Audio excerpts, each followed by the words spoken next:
with Phil stumping drunkenly out of his bed, preparing in his head all the things he's wanted to be said. 90 minutes for Phil to fill with so much time to kill, he promised Chill that all he does instead is beg and shill. The stream's online and straight away begins to wane, but all is fine as long as Chat's been 9 and doesn't step out of line. His content's sound mature for all to enjoy, like fresh manure, but I feel sure he ran through to feel so insecure. The money earned from yesterday was withdrawn and long gone, as Phil's spending impulse is always set to stay on. His support is also slow and stays so low and fails to grow. You never know, the show may turn into an easy bingo. We're strict over across the board, we charge the war because the score can't be ignored. Just how much DSP makes us all feel so bored. To help us fight or sleep and try to keep alert to watch it creep, we play bingo while Phil will bitch on why his sheep are also cheap. While DSP is chasing green, we're seeing green across our screen as Phil's routine predictability rivals our soul machine. He's not in burping, leaning, ban. It matters not if Andrew fans chatters can't see if others make him feel less of a man. Takes a drink and slaps his leg before launching into a bike, pretending there for bills when truth is there to buy a wrestling JPEG. Talks about his shitty life of clawless cat and fatty life and all his strife while forgetting that tits are well and they were right. With drama he will react, but as an actor it's a fact as he rehearsed to be exact in how he felt he was attacked. Pre-stream's nearly over and a win is in sight, with little white despite Phil delight that tits were not light. We'll say alright, it is okay, and now it's time for Phil to play, but first he'll say that tits will help from being off the other day, and with those words we win again. It's never if but always when the game is won, and thanks to that we made it to the very end.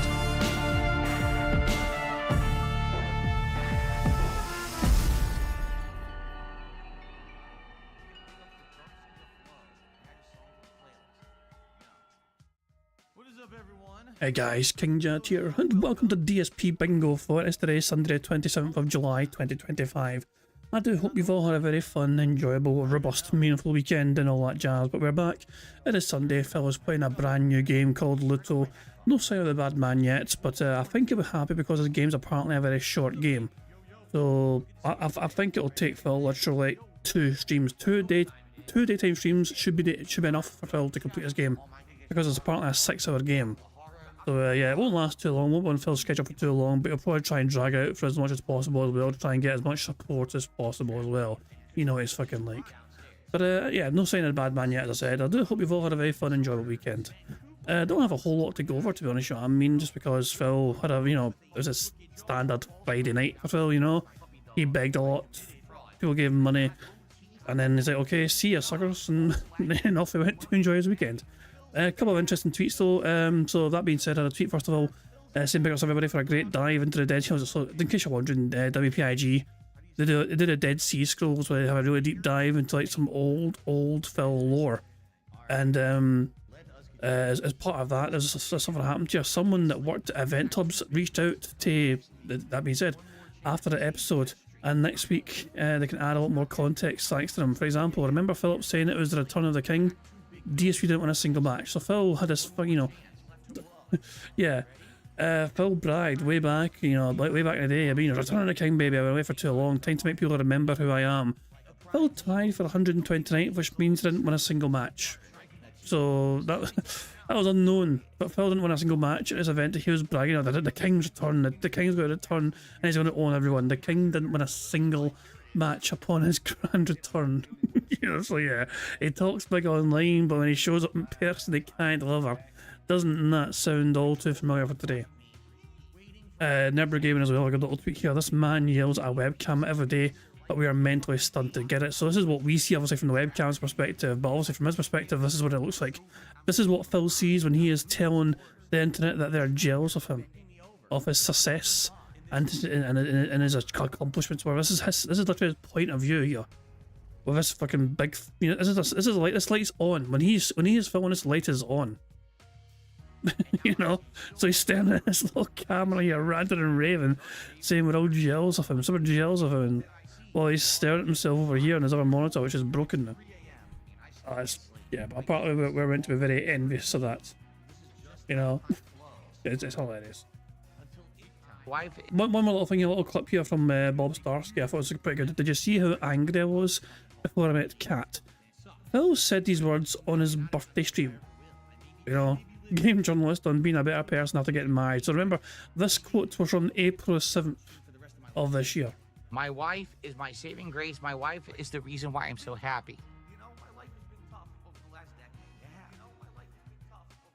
And now of course I'm getting emotional, but did you see how angry I was before I met Kat? You saw how angry I was, right?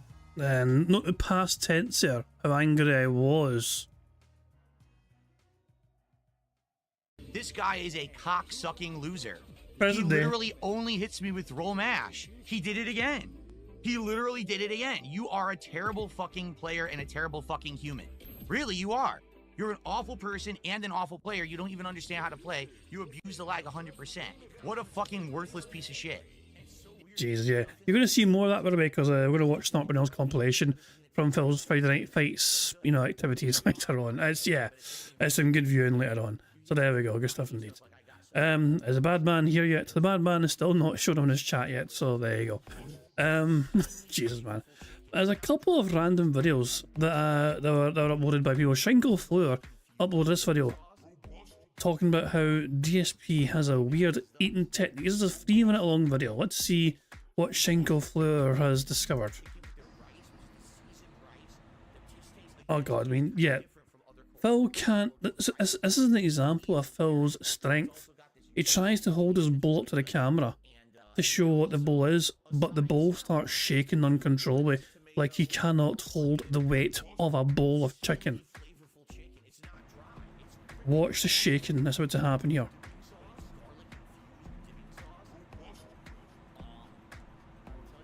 There it goes. DSP コンテンツカタリスト Let's have one more.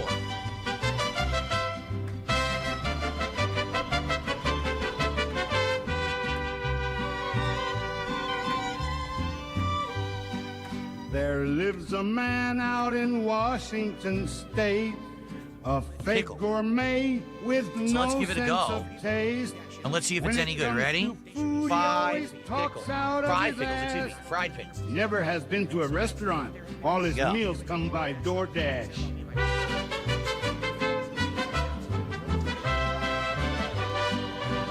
So, here we go. At the end of the dangly, month, it's long. you already know he has a marathon when tips are slow. He orders out a big fancy meal, fast food, but he makes it a big fucking Half the fry deal. has nothing on He it. goes waste the money that's supposed There's like to nothing on his this one. debt. It's not a very good Just one. So he can buy fast and food as a flex.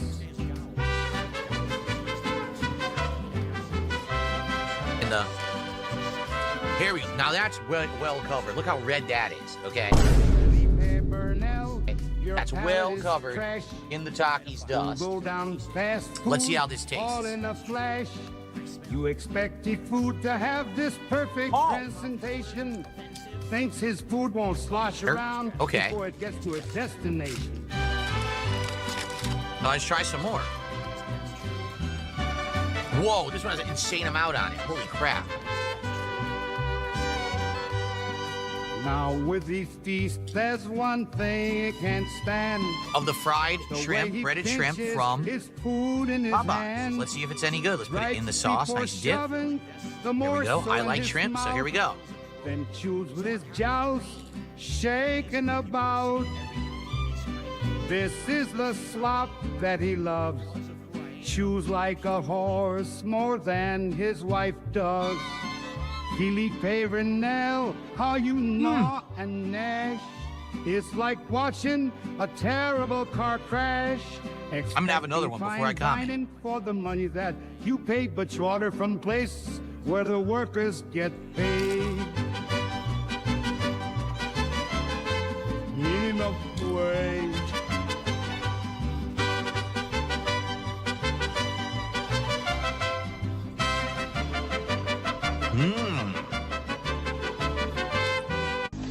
What the hell?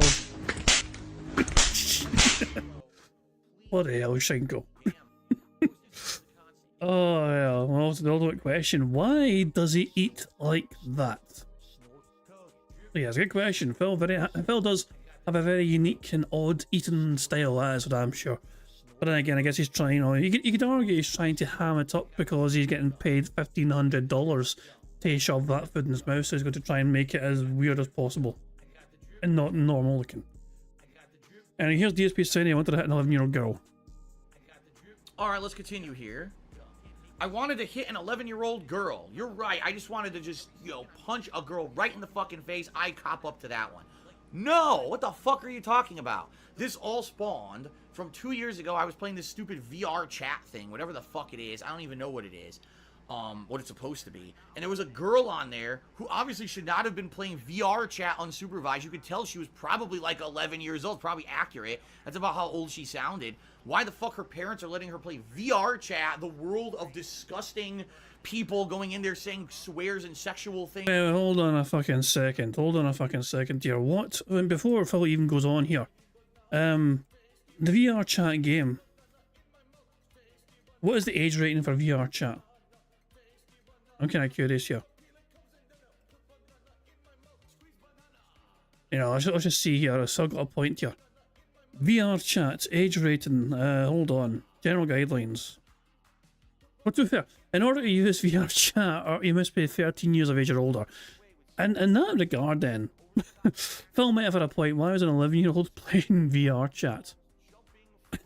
If you're between 13 and 17, you must get permission from your parent or guardian for using VR chat. I'm not sure if these are the guidelines then, but these are certainly the guidelines now when it comes to VR chat, So if somebody was like a 11-year-old and are playing this game, they probably weren't meant to be playing the game. But yeah, but still, that doesn't excuse Phil's behaviour though. That doesn't excuse him wanting to pimp slap the shit out of that annoying bitch of a kid. His words. Chat, the world of disgusting people going in there saying swears and sexual things and all kinds of fucked up stuff, right? That's just crazy, right? But there was a girl who I walked into a room and literally just became an insane brat, insulting me and saying nasty shit to me. I didn't even say a word. And she was saying like nasty shit direct to me. I was like, damn, that girl needs a fucking smack or something. I don't even remember exactly what I said, but it was a reactionary thing, basically saying, she needs a smack, because if that was me in my day when I was growing up and I was a kid, if I acted like that, my parents would smack me right in the head. That's just how it was back then, That's not fucking true either, because the way you fucking told the story of the Wolverine doll and how you fucking treated your fucking parents when you didn't get a fucking Wolverine doll, and apparently, according to you, from the story you told, you were completely bratish and disrespectful to them, and they never smacked the shit out of you for saying what you claimed to have said to them. Today, God forbid anyone ever touch a kid, but back then that's how it was. You get disciplined for acting like a shithead to people. So I made a comment, off-the-cuff comment about that. It wasn't to the kid, by the way. It was a private comment. It wasn't like Yeah, she wasn't meant to hear it. Phil waited until he was out of earshot before he threatened a small child. Heaven forbid a small child should hear him wanting to fucking, voice his desire to pimp slap the shit out of her. Phil made sure he was out of earshot before he threatened her, which makes it all the more better. The cuff comment about that. It wasn't to the kid, by the way. It was a private comment. It wasn't like I ran up to the kid's face and insulted the kid. Private comment live streamed to the internet for all to see. A private comment, though. It was just to my streaming audience. I said, damn, that girl deserves a smack for acting like that. And they twisted that into Phil wants to beat up an 11-year-old girl. What the fuck? Now, if I had actually said on stream I want to beat up an 11-year-old girl, do you think I'd be on Twitch today? Of course not. They would have banned me. But I didn't say that. It was an off-the-cuff comment. It's stupidity. It's absolute stupidity, things that people say and twist this shit into. Oh gosh, I feel like we should try and find the original clip here. Hold on, in DSP VR chat. Hold on. There's a clip. There's a clip. Here we go. So, in case you're wondering why Phil is, reacting that way, here's the original clip. In full context, might I add, full context, he's in the room, whatever. So here's the full context, a minute long. Can I please go in the waiting room? Sure, where is the waiting room? So he was asked, in case you couldn't hear that properly, could you please go in the waiting room? This person asked him, so because they were being bratish, because they were asked, can you please go in the waiting room? Can I please go in the waiting room? Sure, where is the waiting room? Right behind you, idiot. Damn! I mean, yeah, it's kind of funny. If you don't even fucking look behind you, you just have to get roasted for that. You click on that. Just walked in the door. I'm trying to figure out what's going on. Well, if you look around, you would have been able to know. It literally says waiting room on top of it. Wow. You're quite rude. Wow. It's just a factual observation, Phil. You love factual observations. Phil can't handle it when it's done to him. But this literally is right in front of him. Factual observations. He doesn't see these things or pay attention to these things. And he's been told here, please can you do this? And Phil's just like, not bothering to try and learn. I'm 11. Deal with it. You're 11? Yes? And your parents bought you a gaming PC? What's wrong with this picture? Probably because I'm portable. You click on it, just so you know. You click on it. Ah.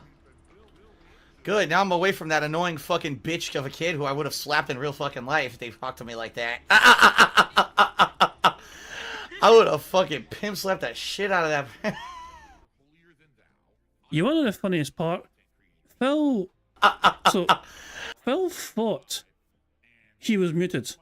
But Phil pressed the button, thinking it was to mute himself, but he wasn't muted, but he was out the room, so she didn't hear. Click on it. Ah. Oh, watch here he goes. I believe this is him unmuting himself because it's not got the cross through, right? Good, now I'm away from that annoying fucking bitch of a kid who I would have slapped in real fucking life if they talked to me like that. And then he mutes it randomly again, so the people in the waiting room cannot hear that. I don't know if he done it on purpose or he got it mixed up or whatever, but yeah, that was what Phil said at the time. Phil was asked politely to please go to the waiting room, and Phil's like, how do you do that? Where is it? And yeah. Shit, man, yeah.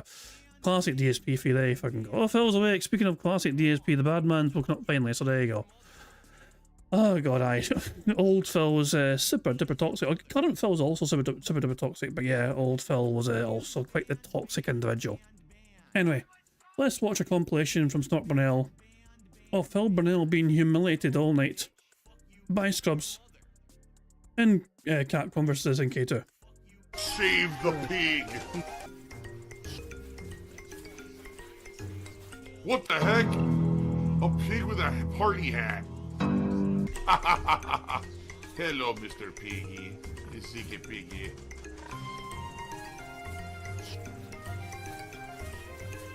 Save the pig, the game. The whole game you're trying to save the pig's life. Help! I received a $50 tip from Lisa Lou this morning. Lisa Lou says, I can't make Friday Night Fights tonight, but I just wanted to show some early support. Well, thank you so much for that. I appreciate that. Is it a whale?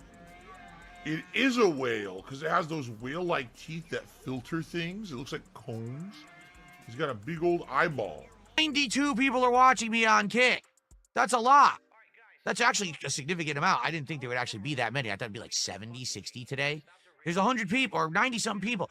Let's get one sub. One sub. One freaking sub. Come on. Oh my god, he's drinking Tyrone sperm? Support from Kick seems to be up and down and all around all the time. Sometimes I'll have a week, and it'll be like a crazy overabundance of support from the Kick viewers. We'll have a lot of viewers, we'll have a lot of people gifting subs and everything, and it's great. And then we've got like a week where it's like dead, and there's like nothing. This week, the first 2 days of this week, Sunday, Monday, were amazing. And then all of a sudden, since Tuesday, Kick has been almost like a ghost town for support. There's been a few people. I'm not going to say, oh, there's been none. If you take a look at the leaderboard, the weekly leaderboard here, so your Future Steps had Darkside Jasper and Theologist, and also Christ is King. We're all great. But outside of that, as you can see, a lot of the regulars have not been around, right? They're just not here. Where's Harsh But Fair? Where's Lance Catamaran? And my wife just left me. I need something to kill the pain. Give me 4 beers, cold ones. Spawn Killer says you say you can't hit every goal possible, but then you get upset when you don't hit a goal. You're correct. The ultimate goal is to always be hitting the goal. Did you ever, okay, you know the philosophy of like a real estate agent or an insurance person, always, ABC, always be closing. That's the goal, is to always have a job or a work or a deal closing. If you always have something closing, you're good. You understand? So the ultimate goal is to be hitting the goal every stream. Now, it's not possible, and everyone knows that, including me. That doesn't mean that that's not the goal. We want to hit the goal every single stream possible. It's just not always possible. But some days it's possible to have multiple goals. Other days we won't have any goals, right? I mean, my version of ABC and Phil's perspective is always begging constantly. But that's just the way I see ABC. You know, that's what ABC means to me when I think of Phil Burnell. ABC always begging constantly. But if I can get into the methodology that we're almost always hitting goals, then everything's great. You understand? Then I would much rather have it be it's the exception to the rule that we're not hitting the goal.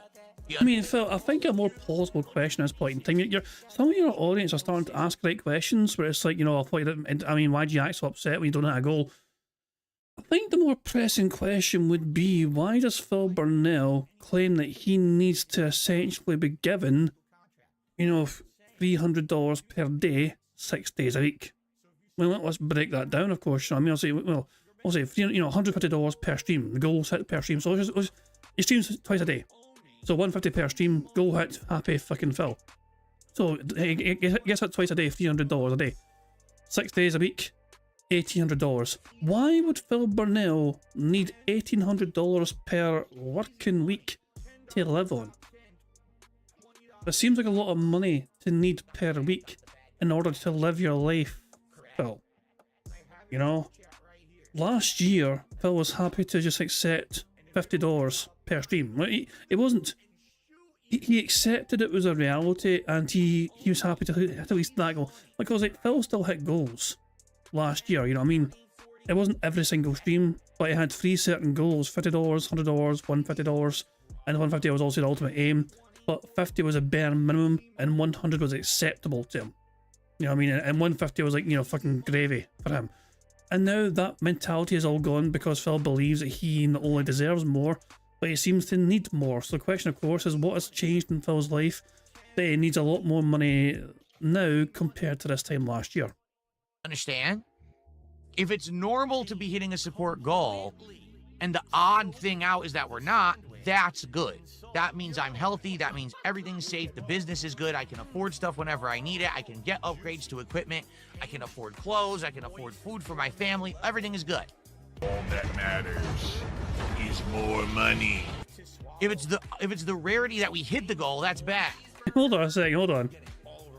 The money you get on your stream, yeah, obviously you fucking get, this is how you get your fucking payment or whatever, but I'm going to assume, okay, here's my assumption here. Well, we've got a rough idea what Phil does with the door. When Phil gets, you know, DSP tries it, for example, when Phil orders DoorDash or DSP tries it, that becomes a tax write-off because for Phil, that is for his business. He is going to have been eating that on stream, reviewing it on stream, and so that's going to be written off as a business expense. The clothing he wears on stream as well. The clothing he's so proud of these days, you know what I mean? He went and worked on his sexy and all that shit, you know what I mean? I guarantee as well, Phil will try and pass it off as business attire, and he'll probably try and write it off as a business expense as well. So he's saying like, oh, he needs all these things to kind of pay for things and feed his family and clothe himself, and yet he'll write them off as business expenses anyway. She's a big fucking bitch. Thank you very much, Larry, for the £5 super chat. Who says, I am currently on holiday. Nice one, be back in September. Wow, that's a long bloody holiday. By the way, I am 50 years old on Tuesday, see you all soon. And he finally says it by saying, Old bastard! Yeah, well, I hope you enjoy your holiday. So when you say you're on holiday, I mean you're on holiday from work. However, if you'll be back in September, or are you? I mean, I don't want. I'm trying my best not to sound like a nosy bastard. You know what I mean? But if it's not even the end of July, and you'll be back in September, you're going to be away somewhere for a month on holiday. That's a hell of a holiday to take. Jesus, man, that's a hell of a break you've got there. So I really hope, wherever you are going, however, do hope you enjoy your time. You're away for a month. Well, there you go. You're away for a month. I mean, hopefully you have a good time. Then you enjoy yourself. Whatever. Enjoy your well-earned break. Enjoy your 50th birthday as well. Whatever you end up doing. So yeah. I mean, just you enjoy. One more thing I'll say, Larry. While you're away, enjoying yourself, try your best not to think about DSP at all. Don't let DSP even float into your imagination. You enjoy this time away. You enjoy this break. You know. If for a second you think I wonder what DSP's up to, just say fuck it, I'll find out when I get back. You just fucking focus on enjoying your fucking time off and doing whatever you want to do with your time off. So yeah, big ups to yourself and enjoy your well-earned break. You see? You have to try to have it so that the idea is to always be being successful. In life, you can't always, at 100% of the time, be winning. There will always be times you can't win, and there's nothing you can do about that. But in general, you want to be winning when you can, right? I think the pignosis works. It would be great if you could support it in some way. We had great support on Come the the fuck in or fuck off. Well, thank you very much to Twilight Media Corp for popping their 13-month bingo Barry message saying, thanks Sonny for membership. I got tea and spoons for all. Tea, tea, tea, tea, tea, tea, tea, tea, tea, tea. Hey. Yeah, there's a tea and spoons right there. I'm not sure if Sonny's even here right now, you know what I mean? They may show up later, I don't know. But aye, so I'll say Sonny has been very kind, obviously, with the member bombs as of late. A lot of people are members partially because of Sonny's. It's not just Sonny, obviously other people do member bombs as well, but Sonny is kind of the main member bomber. So he's definitely got a lot of memberships over the time, you know, and I know how much people appreciate it, and I certainly appreciate it as well. So yeah, good stuff indeed. People are saying as well, if Sideways Dutchman is saying, if this is what success looks like, you can keep it, Phil. Exactly, there's nothing to be envious of when it comes to Phil Burnell. His life is essentially stuck doing this every single fucking day. He can't do anything else. Just in case says, I really would never take a success advice from a person who's declared bankruptcy and has an entire bathroom that's broken for years along with a dishwasher and a shower. I mean, he has a working dishwasher. It's called Cat Burnell. She is a dishwasher. So yeah, as you know, why do you think Phil needed somebody after to replace Liana? That's their duty, that's their role. Cast, we haven't had a single piece of support since I started playing the game. We're less than $50 to our goal. Please let's hit the goal by the end of the stream. Please support the stream. Anything counts. Super chats, tips, memberships, subs on Kick, anything. Everything appreciated. Thanks in advance, and I'll give you a nice shout out if you do. Gee, thanks for getting your stupid name grab, you moron. Thanks for the dumb money. Come the fuck in or fuck off. Thank you very much for Coding Crusader for popping their 7-month bingo Barry message saying, don't need cat if you have paper RGP plates. I get the impression that sometimes Cat eats the paper plates as well. You know, I feel like she sometimes doesn't know when to stop. You know, and if there's a tasty sauce on that plate, then she might just think to herself, well, it's just easier to eat the damn plate as well and be done with it. Less clear up through if I just eat this as well. You know, instead of watching to play the game, or for the content that I'm giving you, instead you're doing it to get a stupid shout out. Thanks for the money, dummies. Here's the deal, because now this is a spoiler. I wasn't going to say this during... So, Sonny, your name was mentioned, but in a very nice way. People were showing their appreciation to you. There was nothing being asked or requested, you know what I mean? So there we go. People were showing their appreciation. Twilight Media Corp were saying thank you for the memberships and all that, you know what I mean, as well. So yeah, there we go. You don't know that. Sorry for disturbing your sleep or whatever, you know what I'm saying, but aye, it's all good. People are just showing appreciation to you. And speaking of Sonny, actually, we do have 2 free spaces for today's bingo. Because actually, I felt bad. I felt like I twisted Sonny's arm to win his bingo on Friday, you know? But when he kind of gave a member bomb, he gave like a 10 member bomb at the end to get us 2 free spaces, but we're about to get 2 spaces anyway, I felt like. So that's why we have 2 free spaces today. Because I felt like I kind of, you know, twisted his arm a bit to give us the free spaces and the members. So yeah, that's why I carried the free spaces, you know, for that anyway. I carried it over for today's show. So even though it's a normal bingo card today, normal size bingo card today, but we got 2 free spaces right from the get-go, courtesy of Sonny's kindness from Friday. So there we go. Until the review, but you guys on stream are probably wondering what just happened with the order. I know exactly what happened with the order, okay? So, it's from a ghost kitchen. So, it lists an address, but in reality, where it's coming from is not where it says. I found out that this order that I got for DSP Tries It is actually coming, get this, from IHOP, the International House of Pancakes. They're the ones taking on the extra work and selling this MLB Bites, whatever it is, menu as a ghost kitchen that you don't go in there and eat it in the restaurant. You can only order it for delivery. This guy pulled into the lot and had no idea and just spent 15 minutes in the parking lot looking for a place that said MLB Ballpark Bites, and of course there is none. I texted him and said, hey, just so you know, I think it's at IHOP. It says he just got the food and he's on the way. So you never confirmed it was IHOP, you're just assuming that because you thought it was there based on a hunch? So, yeah, basically, if I didn't tell him that, he never would have known. You don't know that for sure though, because they never confirmed it with you. How is the delivery driver supposed to get it if it's a ghost kitchen that's not listed as that? You know what I'm saying? What we want, good shit. Feels a stupid, cowardly, ugly, jobless, narcissistic, egotistical man-child who begs for people's money just by sitting on his fat ass, sucking a video games 24/7 and will never adapt to a professional level in gaming. Do not donate to this loser. He only using your money just to buy fast food, making his fans I buy fast food bills and keeps Moses on. Okay, now back to the game. I use my money to buy fast food. That's interesting. As you know, fast food is very expensive these days. Yeah, it costs about $1,500 per week, doesn't it, Phil? If you're gonna have a ghost kitchen, you should appropriately name it so the person who has to pick it up, because you know it's the only way you're gonna have business is someone to pick it up and deliver it. You should have that named properly. Not, it's just MLB ballpark bites, and the guy's sitting in the parking lot for 15 minutes. He says this doesn't exist in the parking lot. It should have said MLB ballpark bites, courtesy of IHOP. Then they would have known to go to IHOP. But the thing is, they don't want you to know it's IHOP, so they have a different name. Kind of stupid. So Every time I say something, it ends up being false. Here we go. The night stream sodium. oh my god!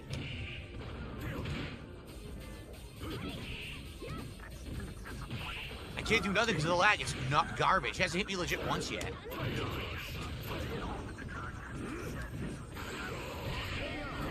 Another roll super that I can't avoid in lag. The guy is a complete fucking scrub. Roll mash, roll mash, roll throw, roll mash. You suck, dude. All right, to hell with this guy. I'm just gonna beat him now. Sure you are. I like how you're laughing too. Well, it's funny. This is the same guy, by the way. Unreal. Literally, he rolls and it freezes the game and he gets free hits every time he rolls and mashes. It's unreal. Every fucking time.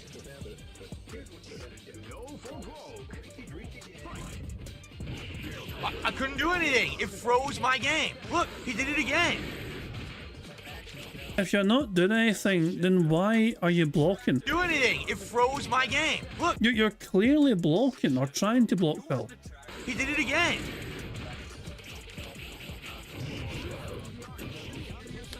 No Blanca Ball combo. Oh, no super. Dude, are you kidding me? 4-hit combo drops the Blanca Ball. Dude, I do level 2 super. Nothing. Twice. Fuck this guy. This guy is a piece of fucking human feces. Seriously, Baki 609, you are actual human feces. You're a terrible player. You literally abused the lag, and that's how you got to Grandmaster. We got some contributions here. Jesus, man. They cannot handle just losing. Because other players are better than him at this game. You're not allowed to be better than Phil Burnell at this game, apparently. It's unacceptable to be better at this kind of video game than Phil Burnell. Old classic fighting games are the only thing he has to hang his hat on. Huge ones that came in. NCU 1000 today, $100 super chat. Oh yeah, so NCU, so remember, so Phil was given like $350 odd, I think, or $400 on the night stream. And so it gave $150 for sub chats and $101 in tips. Yeah, I think Phil made almost $200, and the majority of that money was from one individual, NCU. Saying, how's it going, Phil? Here's my contribution. Apologies, I just can't stick around for the stream. By the way, thank you, Only Iced Coffee. What? Are you kidding? Roll super. I can't move. I'm free combo for him mashing buttons. And he's still playing the same guy, but this Baki guy, he's still playing the same person. Still getting destroyed by him as well, might I add. I never did anything. He hit me with a short. That's not Phil. That's not Phil. Are you kidding? It froze. He rolled supered again and it froze. You see? I had him. He rolled. I pressed short. It was over. The game was over and it dropped my input because he rolled, it froze the game. This guy is a cock-ducking loser. It's anger. The anger over a video game. Phil's going live apparently. Oh jeez. Cheers for letting me know Phil's going live. I'm just going to put him on pause as soon as he goes live properly. Hold on to things. So hold on. Return the king. Yeah, sure, whatever you say, Phil. Why did he look so super duper surprised when the camera went on? Like, why this face immediately? It makes no sense. Why are you so surprised? Like, you know, you're the one that turned the camera on. Why are you acting shocked that the camera's on? Whatever. We've got Phil on pause and stand by. I'll build up some speed up juice while we enjoy the rest of this compilation. Drop my input because he rolled, it froze the game. So hold on, let's see. Did the game freeze? Did the game freeze? So it's a very close contest right now. The next hit essentially wins. At this point in time, the next hit wins. So, Baki does like some sort of roll forward. And then they do their jumping move. And then Phil tries, is this Phil trying to do a move here? Or is this Baki's move coming out? I don't know, who's the glow? Is the glow for Baki or is it for Phil? And Phil tries to do something, I guess, you know, but it doesn't seem to, he just seems to hold and block. And Baki just knees him in the fucking face. I don't know, to me it looks like Phil didn't do his move in time. Phil claims that it froze or whatever, but to me it looks like his opponent got their move out first.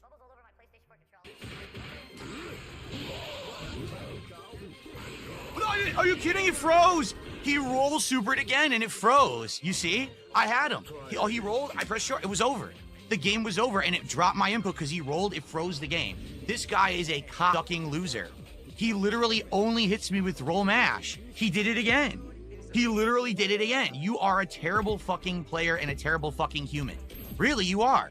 You're an awful person and an awful player. You don't. You're an awful. Wait, you're a horrible human being because you beat me in a video game. You're an awful person. That's not relatable. Oh wait, let's rewind the meltdown. Go. Oh mash. He did it again. He literally did it again. You are a terrible fucking player and a terrible fucking human. Really, you are. You're an awful person and an awful player. You don't even understand how to play. Yeah, I'm trying to visit. I need journalism difficulty. What? Still the same guy, by the way. Okay.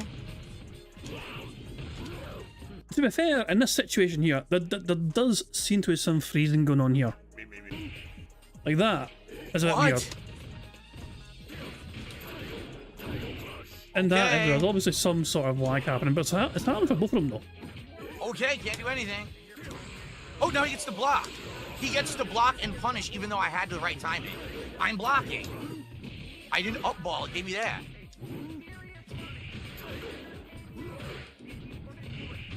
I can't even move. He's terrible, dude. He literally got away with lag abuse a million times in the corner. I did anti-air. Interesting number.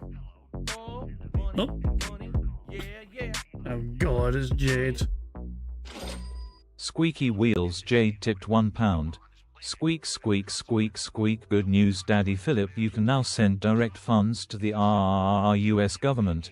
I know how generous you are with taxes, my hero. Jeez, yeah. The US government are accepting like Venmo and PayPal payments to help, you know, fund the government. Why is that? Isn't that what taxes are for? I mean, correct me if I'm wrong, citizens of America, but aren't your taxes meant to fund the government into doing the things they need to be doing for their citizens? So why would you need to like give it extra? Like, what's the fucking point of taxes then? Jesus, man, that's just, yeah, that is like a classic Donald Trump move. Hey, let's just ask people to pay more.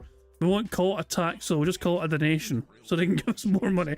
People hate taxes, so we'll just ask them instead. If they want to give us money, please do. If you're a patriot, you'll pay us more money. It's like taxes except it's not. It's a voluntary mandatory contribution to pay off a debts that we are foolishly accruing on a daily basis. Really got away with lag abuse a million times in the corner. I did anti-air level 3 super. It comes out and he gets to block, then punish, even though... Agent of Soul says $3 million every time Trump plays golf. I love how people are fucking surprised that Donald Trump is playing golf in Scotland. Like, what? The only reason Donald Trump is in Scotland is to fucking play golf. He has golf courses here. Like, he has multiple places and resorts in Scotland that are his business is, you know. And yeah, he's like, well, so people are like, oh wow, what a strange thing for Donald Trump to be in Scotland. And, you know, rare for US presidents to go to Scotland. It's his business, literally, to be here so he can just play in his bloody golf courses again. And open up a brand new one in the northeast of Scotland or whatever. So I love how people are surprised about that. Oh, I did it with the right timing. He teleported to the ground. I do up ball, drops my up ball so I can't get him out of the air. No one should fucking play this piece of fucking human trash. Hateful speech, constantly. I'm Mr. Hateful Speech. Everyone knows that.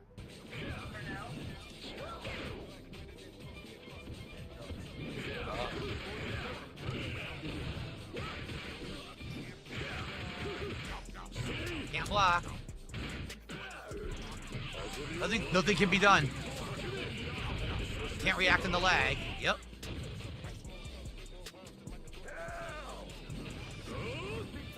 Look at all the lag moves he's going for.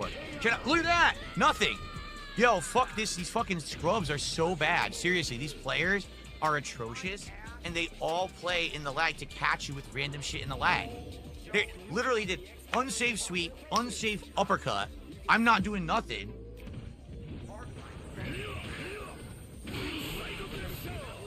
How did he just parry and do Psycho Crusher? How did he do that? I really want to know. Because he's better than you are. You can't do that. Well, he clearly can. How is he doing that? That's not possible. For you, maybe. But for others, it is clearly.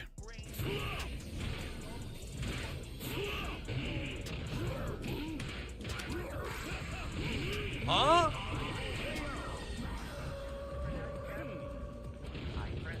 I don't even know what happened. He's parrying and doing Psycho Crusher. How do you do that? You have no charge. If you've parried, you have no charge. So how did the game make it you can parry and Psycho Crusher? What a complete idiot.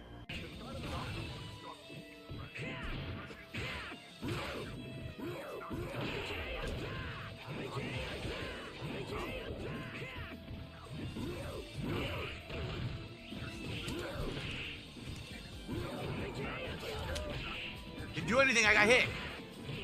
Hey, what the hell was that? Why did I both have the same animation for this? Like, they just like, is this like what happens if you hit each other? I thought we hit each other at the same time. You both hit each other. Was this like a block at the same time? I don't know why I find this funnier than it should be. Maybe it's just because of the facial expression on blog. I don't know. But yeah, I don't know. It's just, there you go. Didn't do anything, I got hit. Time to lose, Phil. Time to lose.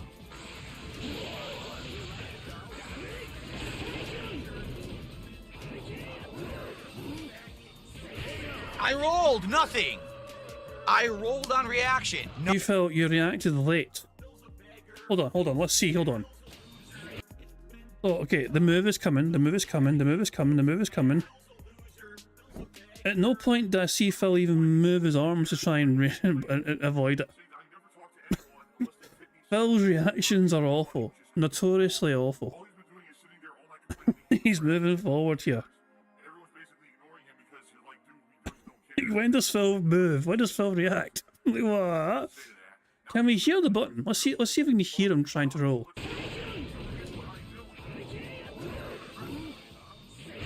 I rolled nothing. I rolled on reaction. Nothing. Fuck this lag. You did nothing, Phil. You did nothing. You didn't beat me. You're not a lag abuser in any way. Right.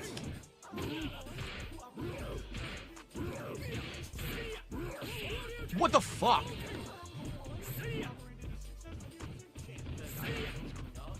I can't do anything. It lags. I can't punish. I can't punish a thing he does because the lag is so bad.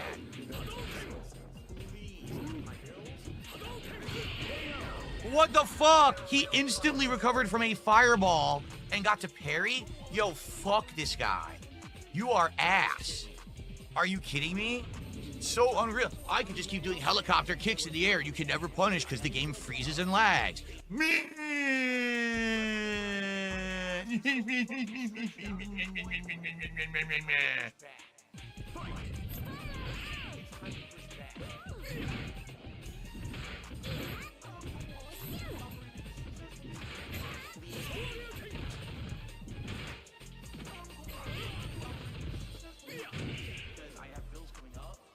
So this is how desperate Phil got. He picked Cammy.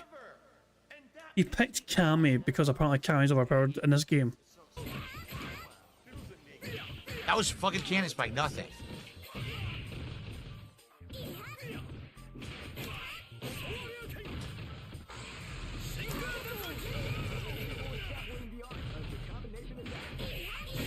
Oh, come on. No, he mashed Dragon Punch in the lag, hoping my combo wouldn't work, which is what happened, and he got a free counter hit.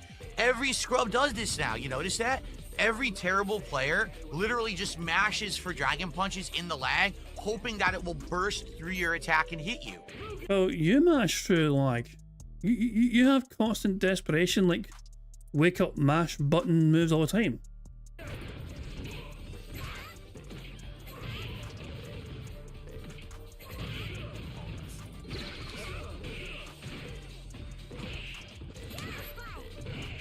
Block.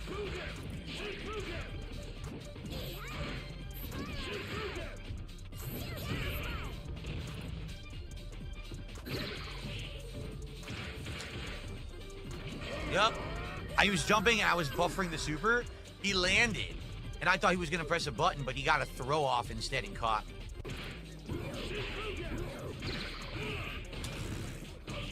Well,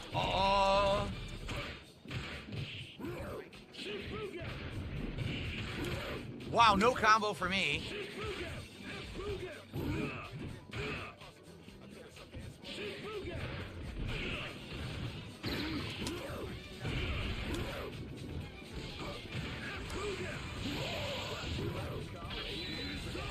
I knew it. I knew he was gonna do it, but I jumped anyway. So it's your fault. Duh, like how stupid can you be? Ooh, a mirror match. So the good Blanca is the one that's purple, I think. I think the purple one is the one we want to win. Oh.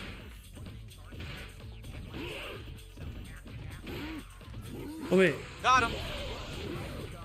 Yeah, we want the purple one to You're win. kidding. I can't block low to high in this Yay. game, I told you. Alright guys, I think that's enough for me. You don't want to see me, crying like a fucking baby. Oh, balls. Sonny's seen the future. It's a scheduled talk this morning, so basically non-stop scheduled talk. Is he going to brag about how he's got every single stream's got a different game? That never usually happens, these fellas going to be so like hyper about it, like, yeah, every day is something different. Look at me being all about variety and being unique. Like, who cares? Well, who fucking cares? Baby here. Oh.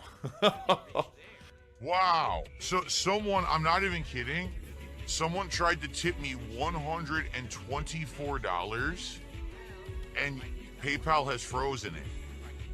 It says, as part of security measures, we review certain payments more closely to ensure that the platform is being used properly. The payment is currently being reviewed. We're going to resolve the matter as quickly as possible. Someone tried to do a giant tip. Whoever it was, thank you so very much. I don't know who it was, but it got frozen. So I can't count it. If it does, I will say this, I'll keep my eyes on stuff. And if this does clear up, like over my day off, then I will actually count this when I get back. Well, fellow, the rest of today, I guess we'll have to wait and see. On Sunday, okay? Because it's huge, it's $124. They live in this isolated world of the online where they don't ever have to grow up. They're never held responsible for their actions. Therefore, they never have to mature.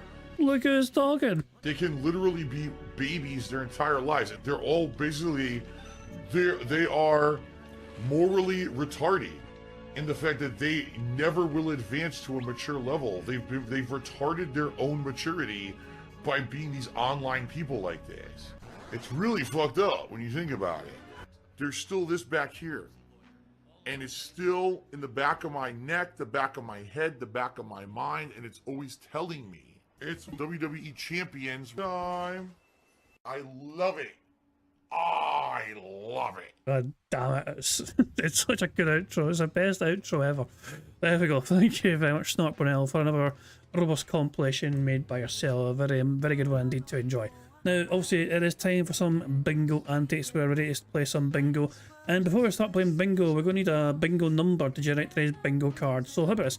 The second number in chat I see, the very second number in chat I see will be numberized today's bingo card.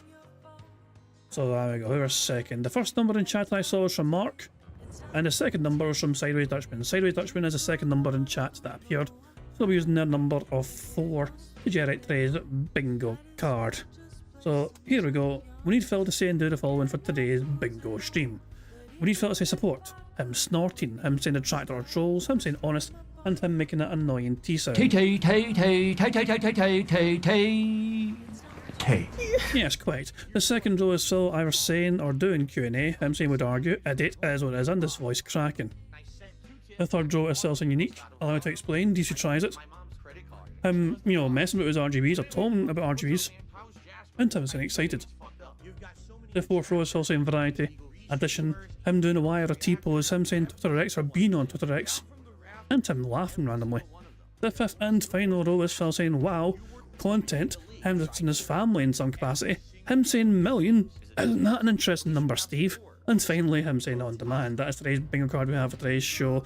Thank you once again, Sideways Dutchman, for helping us pick today's bingo card. Now of course there's a variety of ways we can get free spaces to help us on our way to a Full House bingo card. For example, if Phil burps, snorts or sips 10 times before he starts recording for his shitey gameplay, that gives us all a free space.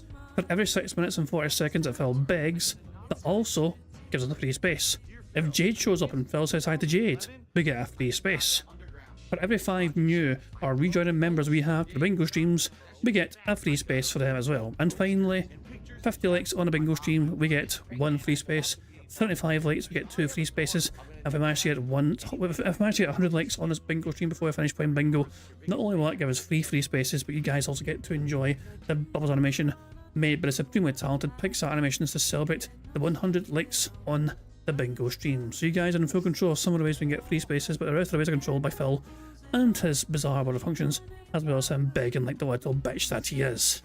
Of course, we have 2 free spaces straight away because I've carried over the 2 spaces we were given by Sonny from Friday's stream, because I felt bad for kind of like, I definitely coerced him into that, I felt bad about it. So yeah, as because of that, we're carrying over for today's stream, as just to make up for that. So there we go, we get 2 free spaces straight away for today's bingo. Now, there's more to cover, but I'm going to let AI Phil Burnell explain that for me. Well, hello there, AI Phil Burnell here in the digital flesh. Here to tell you about marbles on King Jad's Bingo Baddies stream. To add your name to be part of the marbles games, use the exclamation point marbles in chat to see how easy it is to do it. And at the end of the month, a winner will be picked. It's just that easy, like wear a t-shirt under a Hawaiian shirt. Thank you very much, Phil. But AI Phil, sorry, for explaining that for us all to understand. Also, the end of the month is coming up very fast indeed. I think I want to sort of say tomorrow, so the schedule, by the way, today is bingo, normal bingo day, Monday, normal bingo day as well. Tuesday, Phil's going to do a shorter stream. He's not doing a podcast on Tuesday, so we'll do a 3x3 bingo card on Tuesday. And Wednesday, he's meant to be having a normal day as well, which will be a 5x5 card. But as Phil's last day, Wednesday the 30th of July is Phil's last day before he takes a 2-day break. I think I'm going to do a stream on Thursday, which is going to be a short stream. So there is no bingo on Thursday, but I'm still planning to stream on Thursday. We can go over what Phil did the previous day, for example, during the day, cover some of his antics or whatever. And then after that is all said and done, we can just enjoy doing some marble stuff as well.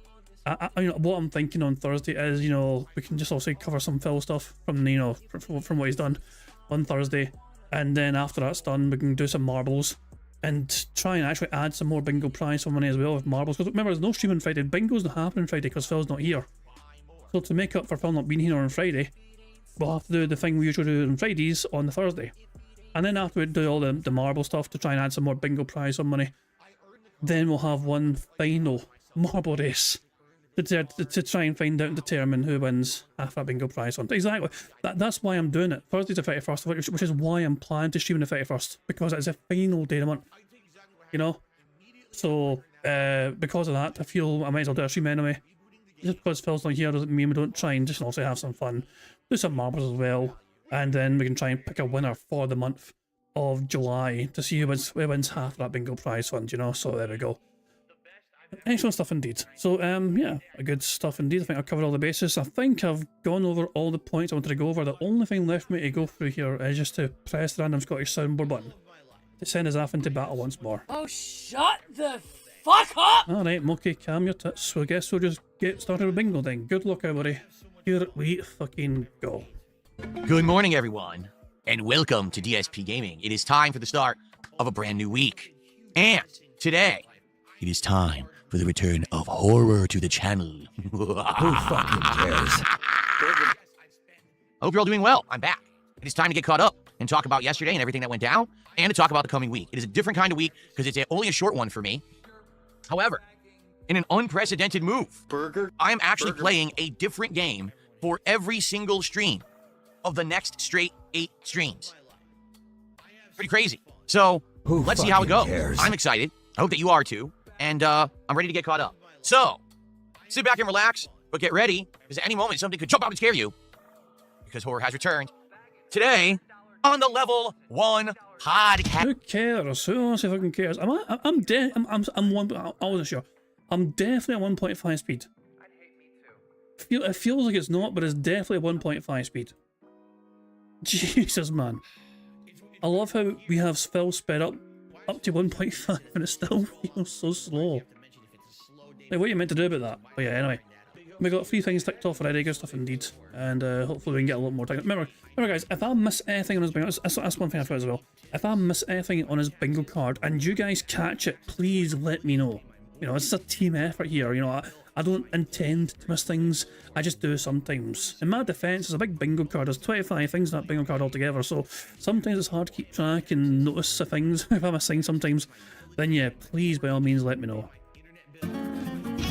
Alrighty folks, welcome to the show. It is Sunday, July 27, 2025. I'm DSP. Welcome back. It's time for a 4-day streaming week where every single stream will be a different game. We're going to play a little bit of everything that I've been delving in. 8 different games this week, 2 of which are brand new, 1 of which we're playing on this very stream.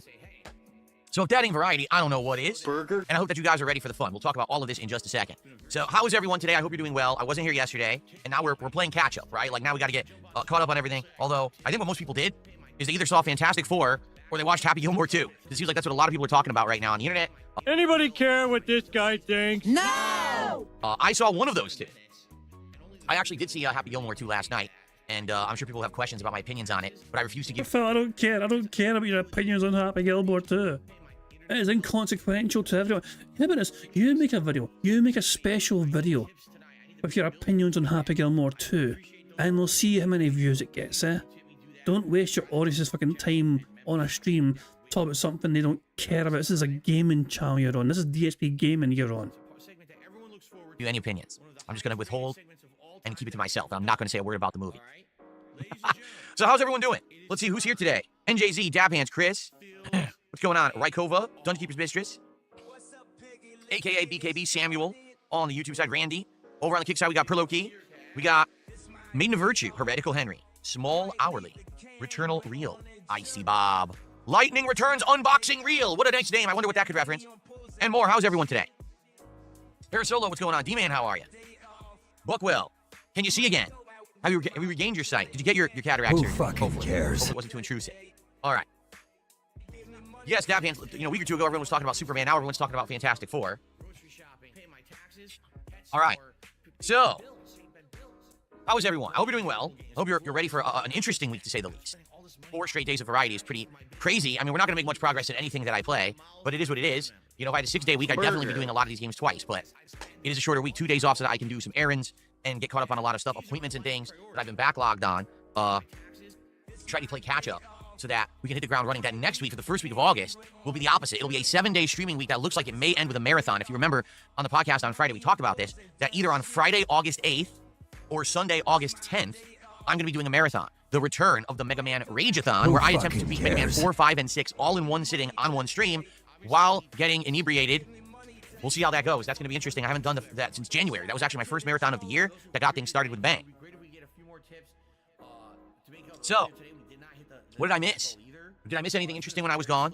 Am I, you know, Nope. I was curious. Because usually what happens is when I have a day off, I miss all the important stuff and I come back and I got to play catch up with everything. But it just seems like a lot of people are talking about going to the movies these days, which is weird. Because for a while that wasn't the case. You know, and then all of a sudden it seems like the movies are back. Like people are going to the theaters in big numbers the last couple of years. And now these big summer blockbusters have returned, you know? Yeah, so sorry, what could have happened in the last 5+ years or whatever that prevented people from going out and enjoying life? I wonder what sort of things would have happened in society in general that prevented people from like socialising together in an outdoor setting. It's almost like Phil's memory hold a pandemic or something. Movies like Superman and then Fantastic Four back-to-back superhero blockbusters. That's so weird to say that because for a while we had stagnation where the superhero movies were doing terrible. Both DC and Marvel weren't doing that well. And now it seems like we've got a resurgence, a comeback, you know? I think it's because there's not as many. If you remember for like 2-3 years, they were coming out with like a movie a month. It's like, that's too much. No one wants to see a superhero movie a month.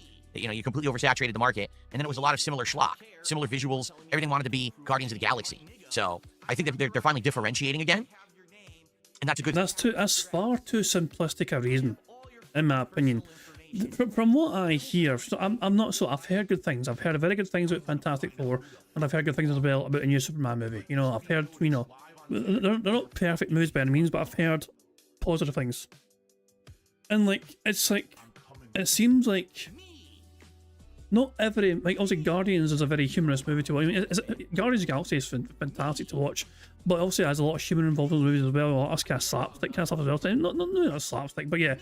Humour has a lot of kind of as a driving force behind a lot of movies, but also a lot of movies try to kind of copy that formula, and it kind of feels forced. You know what I'm saying? But the last couple of movies that Marvel have done anyway, you know, I mean, even before Fantastic Four, Thunderbolts went down and it got some good praise as well for how they handled that movie. You know, like it's just also maybe it's how the movie's approached and how they handle it. It's not. It's too simplistic to say, oh, we haven't had a movie for a while, so it's good because we've not had one for a while. Superhero movie. That is not the reason. That's not what makes it a good movie, however, or enjoyable movie. You know, like you can have several movies, you know, out at the same time, like, you know, with similar kind of themes or whatever. You know what I mean? And they can all be good fucking movies. Yeah.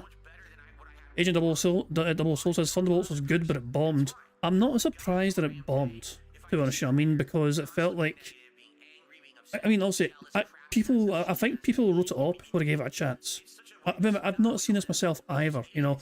But as I said, I've heard good things about it, you know, but my initial impression was, I kind of looked at it as like, who the fuck are, you know, is this like the fucking... It's not even the fucking B-team Avengers, you know what I mean? This is like the fucking, like, Ultra, it's not the A-team Avengers, it's not the B-team Avengers, it's like the fucking... It's like the... It's like the guys that are not even in the reserve squad, you know what I mean, to be Avengers or whatever. It feels like, yeah, I don't know, it's kind of weird, you know what I mean? So it's like, it felt, I mean, the initial impression was, is this trying to be Avengers when it's not Avengers, you know what I'm saying? But it got a lot of praise, that movie, for the themes, you know, the kind of the approach to the themes of that movie, you know what I mean, about you know, mental well-being and all that shit, you know. Sideways Dutchman just ran on top of the ice cream wars. The ice cream wars is a very real thing in Scotland. Yeah, that's a very that is a lot more extreme than people think it sounds. Yeah, ice cream wars is quite light of a title for that kind of thing. Then he's saying the problem with streaming services, as movies have a 2 to 4 week run and then on streaming, so people decide a family of 4 paying $200 to see in cinema or $25 at home. That certainly could be a factor for sure. That's definitely a potential factor. So yeah, it's just, yeah, I'm not sure if it's popular again to go to the movies, but it's, yeah, but then again, all these streaming services as well are very expensive. It's not just fucking Netflix, you know what I mean? Apple TV as well, not shit, you know, you got Amazon fucking got their own shit going, and that's just fucking for those kind of shows, whatever, you know what I mean? And you're like, then it's just, I don't know, streaming services in general, there's so many, like, if you're a sports fan, for example, the football season is starting again. You know what I mean? Football, soccer season, whatever. You know, it's you know, it's time for the season to start over again. You know, if you wanted to actually fucking watch all the fucking football games that are live on television, you need a fucking subscription to like Sky Sports, and then you need a subscription to TNT, and then you need a subscription as well to like Premier Sports or whatever as well for some other games or whatever.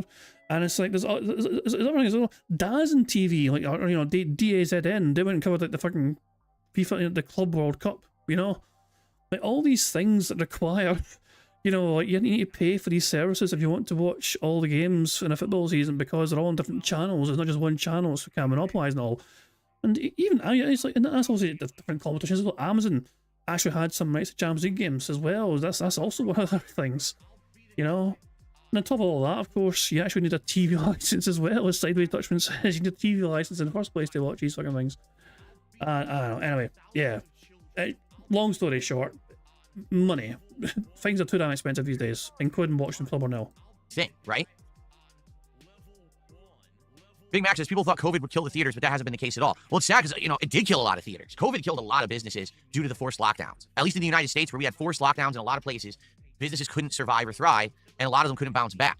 But what's happened now is we're finally far enough removed, 5 years removed from COVID, that there's been a recovery period, and now everything is pretty much getting back to how it was, except for prices, which are absolutely exorbitant for no good reason. Everything else is better, just the prices are ridiculously expensive for anything you want to do.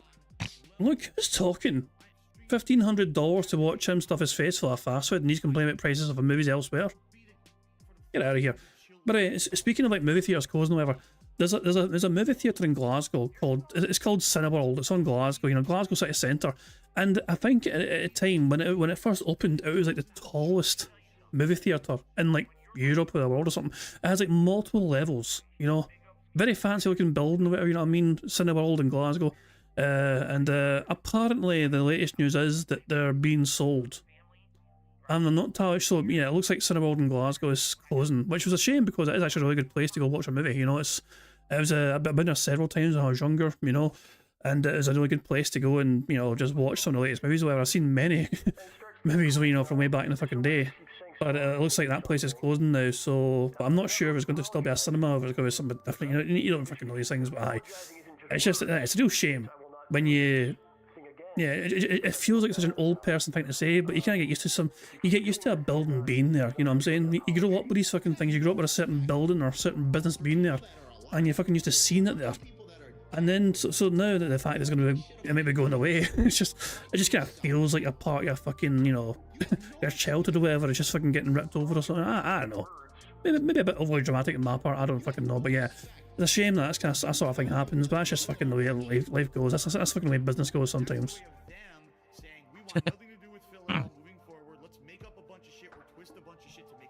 Well, welcome. If you're new to the channel, welcome. Some people are saying they're new to the channel this morning. I hope you have a good time here today. We're going to have a fun podcast here, chill for a little bit over an hour probably, and then we're going to start gameplay a little after 1 p.m. Pacific time. We're going to get into Luto. So for those who don't know what this game is, it is a game similar to remember PT, Playable Teaser from many years ago, or Visage, which I played a couple years ago. It's similar to those games where it's a first-person exploration game with lots of horror and scares. We'll see how it goes. I don't know how scary it is. It's getting great reviews on... Oops, I didn't mean to... Shut up, Phil. I didn't mean to click that. I misclicked. I tried to click on Steam and I clicked that. The reviews on Steam are quite positive for Ludo. So I'm hoping that... He just told himself to shut up because he was... He probably clicked on his own fucking channel by mistake, and he auto-played his own channel. Imagine telling yourself to shut up. You know, it ends up translating into a great playthrough. Well, everything just wants to play and have sound today for some reason. Yeah, mostly positive. Burger. About 80% of the reviews are positive. That's a great ratio.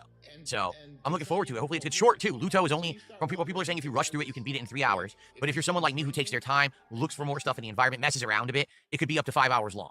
So, we'll see. It's probably going to be 2 streams for me. So, I hope that, you know, you will stick around if you like horror. If you're not in store for horror, well, you're probably not going to stick around. But the rest of the week is pure variety. Let's just do it now. Let's cover this now.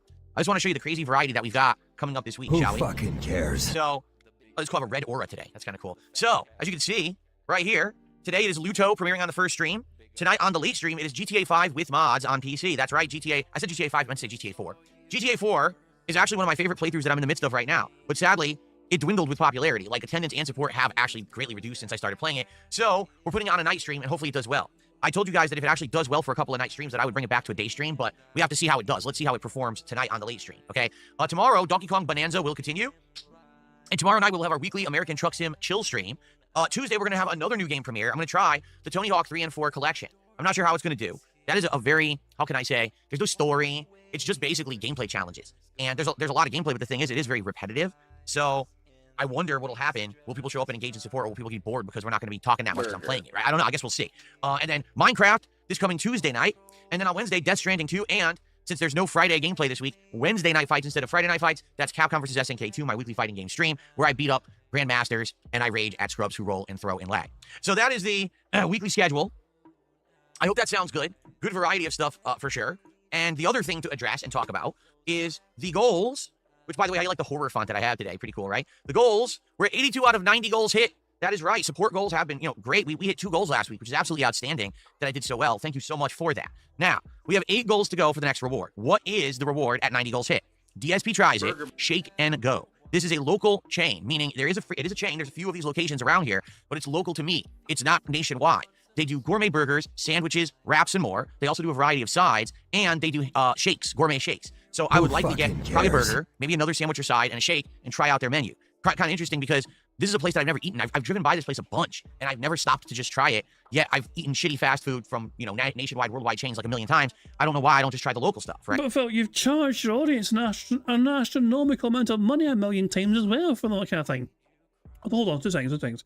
First of all, finish your sip, Phil. Okay. That gives us a free space because Phil has sipped. That is one more free space to add to the bingo card. And second of all, Phil said million. Burger. And as we all know, a million is a very interesting number. Jesus! All right, so ladies and gentlemen, 6 million. 6 million. That's a pretty interesting number, isn't it? 6 million. Well, guess what? You're wrong. It didn't happen. You're making it up, right? You make that shit up. No, how about this? Banned. Gone forever. Because I don't put up with your fucking bullshit. Now that was good. Now that was a fucking good one. The bar's being raised. Oh, excellent stuff indeed. Excellent stuff indeed.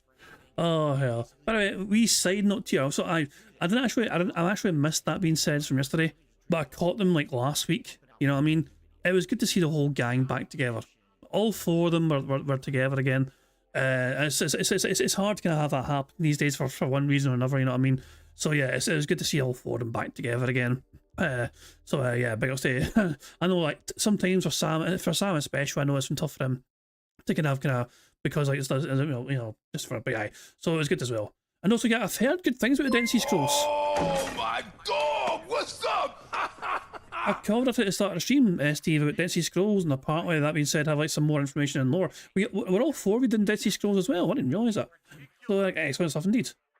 Ira, thank you very much, Ira, for the $5 super chat, who says, isn't the point of DZ tries it to give his opinion on widely available food? You're right, it is. These days, it's just an excuse for him to eat lunch as a business expense. You are spot on. Not only that, his audience also have to pay for Cat's meal that day, and Phil can pass it off as a business expense. So yeah, there you go. Steve is saying, check your Twitter as a short clip. Oh, by all means, where are you? Where are you, yeah, bastard? Hold on, let me just refresh Twitter here. I need that type in your name, you bastard. Hold on. Where are you? There you go. I can just fucking search it. Hold on. He's got a clip. It's not that. For those who missed the madness last night, let's see the clip.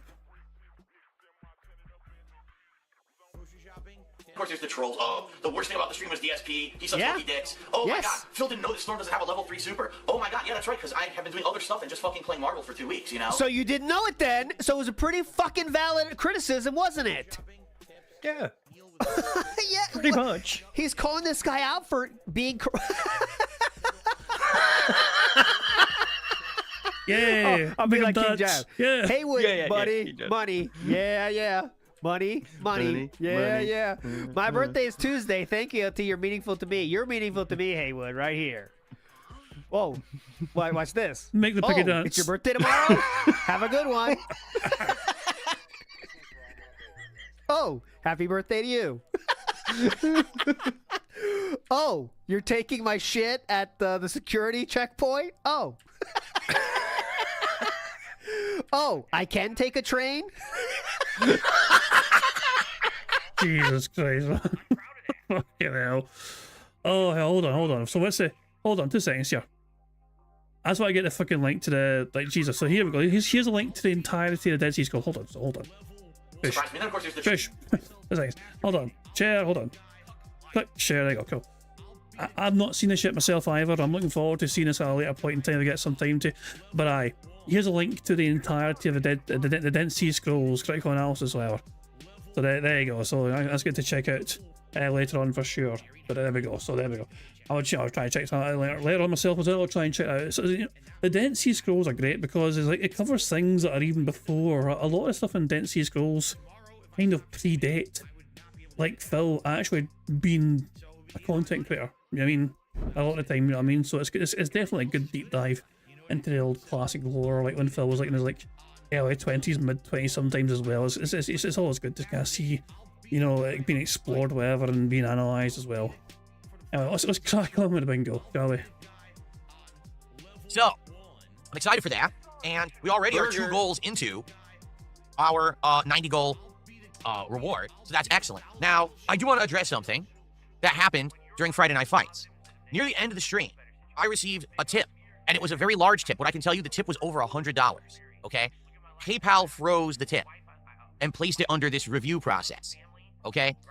What does that mean, and why does that happen, and how does that affect things? Well, the thing is, PayPal, being the payment processor that they are, probably sees payments from a zillion different locations of a zillion different kinds. And quite frankly, there probably has been fraud, money laundering, and other things that have happened through their business over the years. So they have safeguards in place, but the safeguards seem to be random. And what I mean by that is some of them are just so asinine and stupid. A few years ago, there was someone who would come on my streams, and then their name was like the country of Iran or Iraq or something like that. It was a joke, right? So they would come and they would tip and be like, oh, I'm sitting here in the oil fields, you know, next to my derrick, and as the oil is spewing out, I'm watching DSP Gaming, here's $5. They would freeze that tip. Why? Because it's from the Middle East, right? Of course, it wasn't. But just because the guy's name was like the country of Iraq, they would actually freeze the tip. And that thing would be frozen for like days. And then all of a sudden they would either release it or deny it. Now, that also seems to be completely random. And what I mean by that is sometimes they'll freeze a transaction and it's within 24 hours, it's freed up, you're good. Here's your money.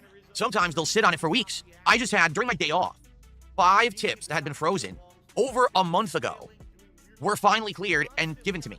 And the thing was, they were tiny, like $2, $5. One of them was $10, okay? So these weren't like, oh, ginormous transactions. They were frozen for over a month, and then they finally got around to doing it, and then they gave it to me. So what's frustrating about this is, so this person, okay, tried to send me the tip. It froze. Now, I have no control over this whatsoever. 0. Then that person tried it again with a different amount, and that also froze. So we have 2 tips in limbo, and they're both large, for the record, and I don't know if or when they're going to clear. So they very well could never clear, in which case we'll never talk about it again. But at any moment during this week, randomly... Phil, why is it our business?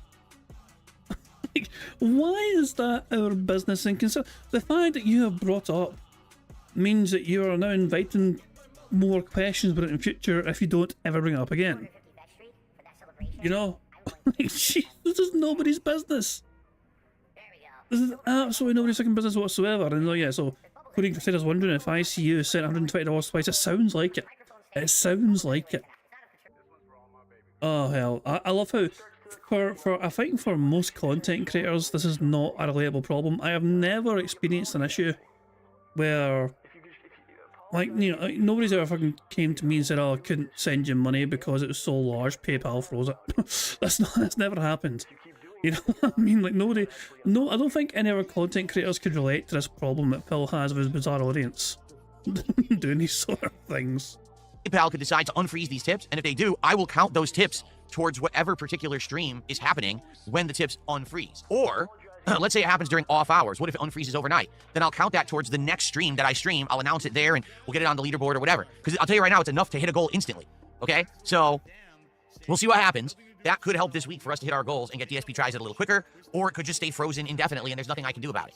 PayPal is what PayPal is, and all I would say is I hope that it does free up. If not, I would hope that the person who sent the tips gets their money back, maybe contact PayPal. I don't know. Because, again, you never know at all. You never know why these things are happening. I don't get it. I never understand it. So, they also don't tell me. Like, they never would say, oh, it's because this happened or that happened. They don't tell me anything. So.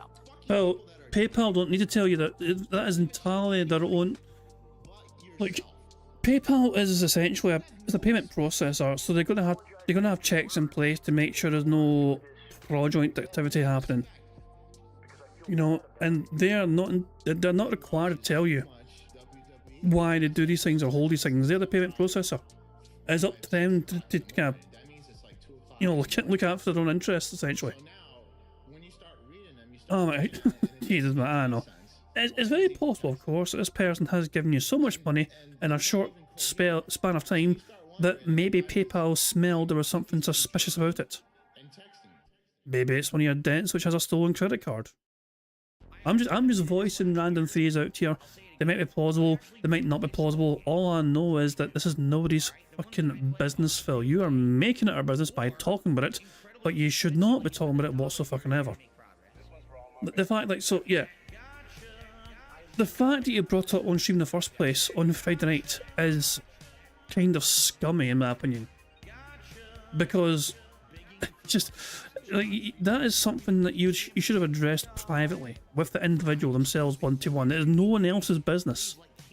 Like when you get a tip, if you get I'm pretty sure even for a frozen tip, you still get the details of the person who tried to send you the money in the first place. So you have a way to contact them and say, look, so and so, this is frozen for some reason. I'm not sure what's happening or whatever. But I won't talk about it in stream because it's no one's business. And Sonny's right. Sonny happened to Sonny. Sonny tried to tip me before with something, but it was something. There's an issue on your end, and you fixed it. Yeah, okay, it happened briefly. Yeah, it happened one time with Sonny, with getting a frozen contribution towards me, but that was an issue on their end. But that was obviously that was a few months ago, wasn't it? Yeah, I think it was. Long story short, Phil should have just kept his goddamn mouth quiet. Should have just kept his mouth shut about this sort of thing. This was nobody's business whatsoever. And he decided to make it people's business.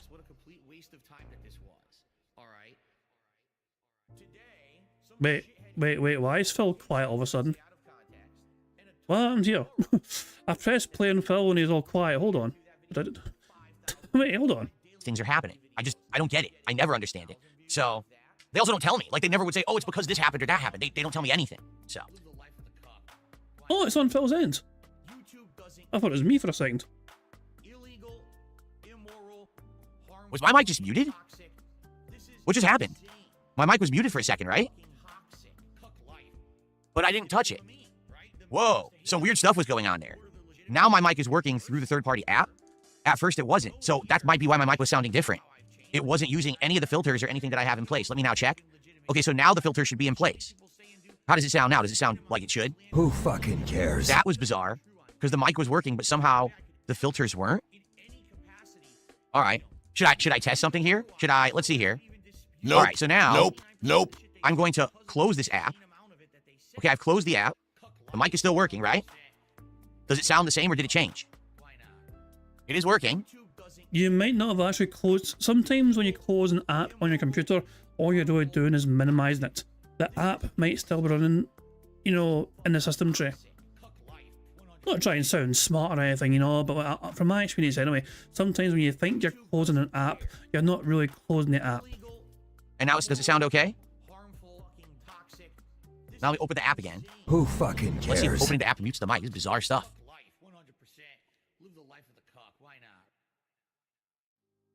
Yeah, this is new. When I open the app, it mutes the mic. It's never done that before. So they must have updated the app for this microphone that when you open it, it mutes the mic automatically. Who fucking cares? As long as the mic sounds good, we're good. I don't need to have the app open all the time. I don't know why it's muting it when I open it. This is weird. I don't know. They update stuff and then they screw it all up. I only used this for, 7 months without a problem. Now it's going to be screwed up. So, okay. All right, anyway. So we're at 82 out of 90 goals hit, okay? There is a chance that at any moment, these tips that I got on Friday could clear, in which case we're going to have a bonus goal added to our streak, but it may not happen this week. That's the bummer, is that you never know when it's going to happen. It could unfreeze this week, or it could stay frozen indefinitely, all right? So here's the deal. We have 8 streams this week. We have 8 goals set up.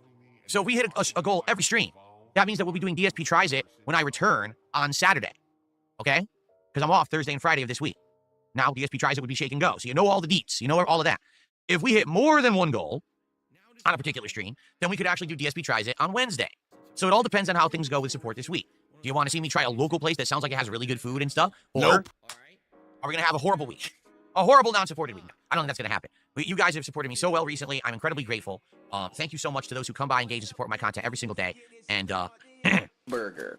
It would be absolutely amazing to hit our goals again this week, and maybe even do DSP Tries It by the end of the week would be awesome. Okay? I guess we'll have to see how it goes. It's not a guarantee. If we do it on Saturday, that's also not the end of the world. All right? So it sure would be great if we could do that. I'm being asked, did Jasper find a piece of bacon that fell on the floor the other day? I don't know. He does come in here. The door is open when I'm not streaming, and he does come. Wait. What do you mean you don't know? Wait, did you not bother to look for yourself, Phil, after you were finished? Oh, you dirty bastard. I'm in here from time to time. I haven't found a piece of bacon on the floor, so I would assume he probably did get it. I don't know. I don't know where it went.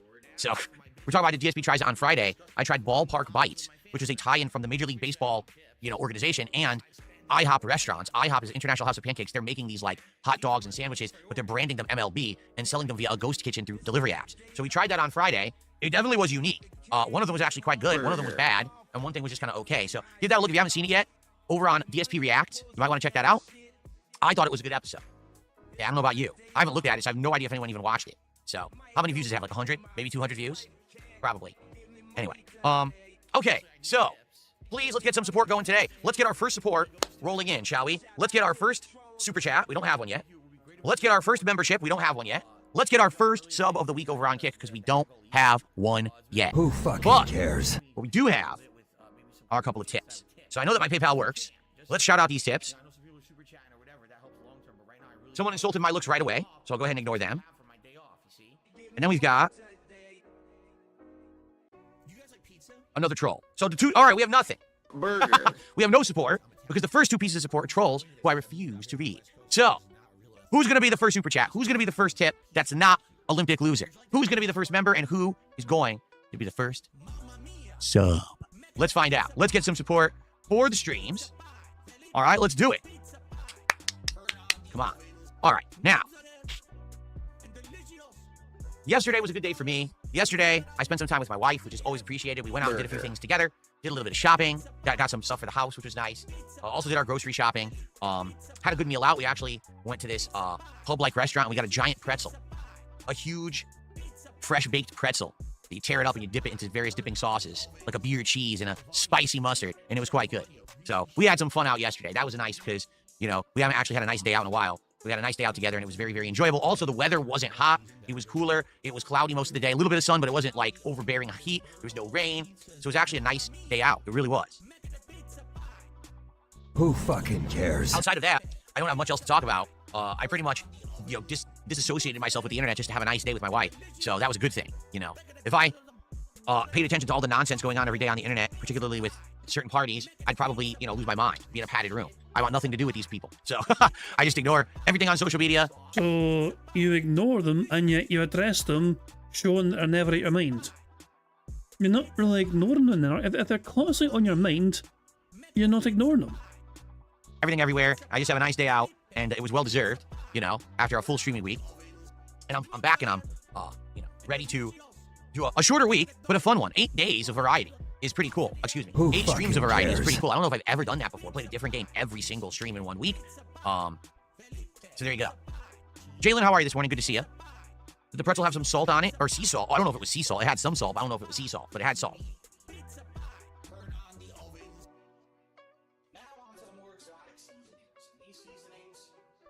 What happened to Mario Kart? I beat it. I beat Mario Kart, so we're done with it. You didn't beat it though, Phil.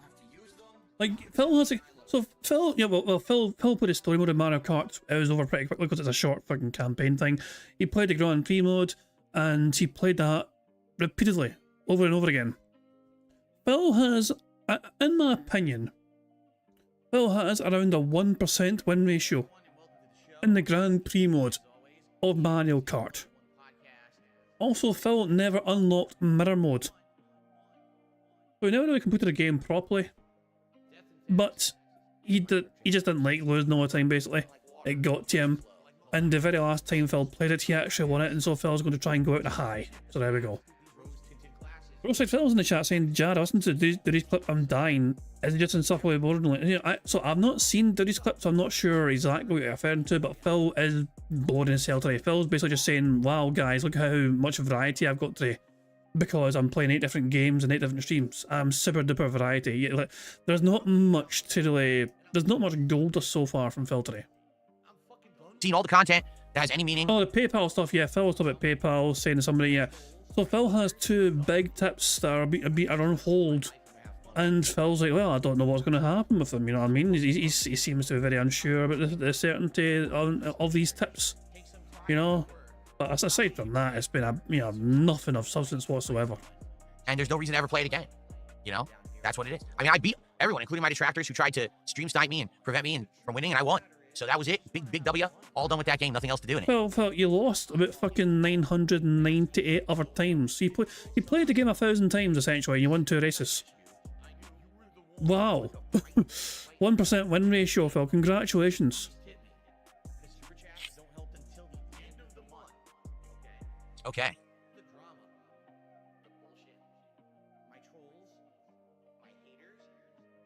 I had 2 wins. One when the game first came out, and one on my final stream where literally all odds were against me, and they still couldn't hold me back. I still won. So there's nothing left to accomplish in the game. Phil, how many times did you lose? I lost count. All done. Very good.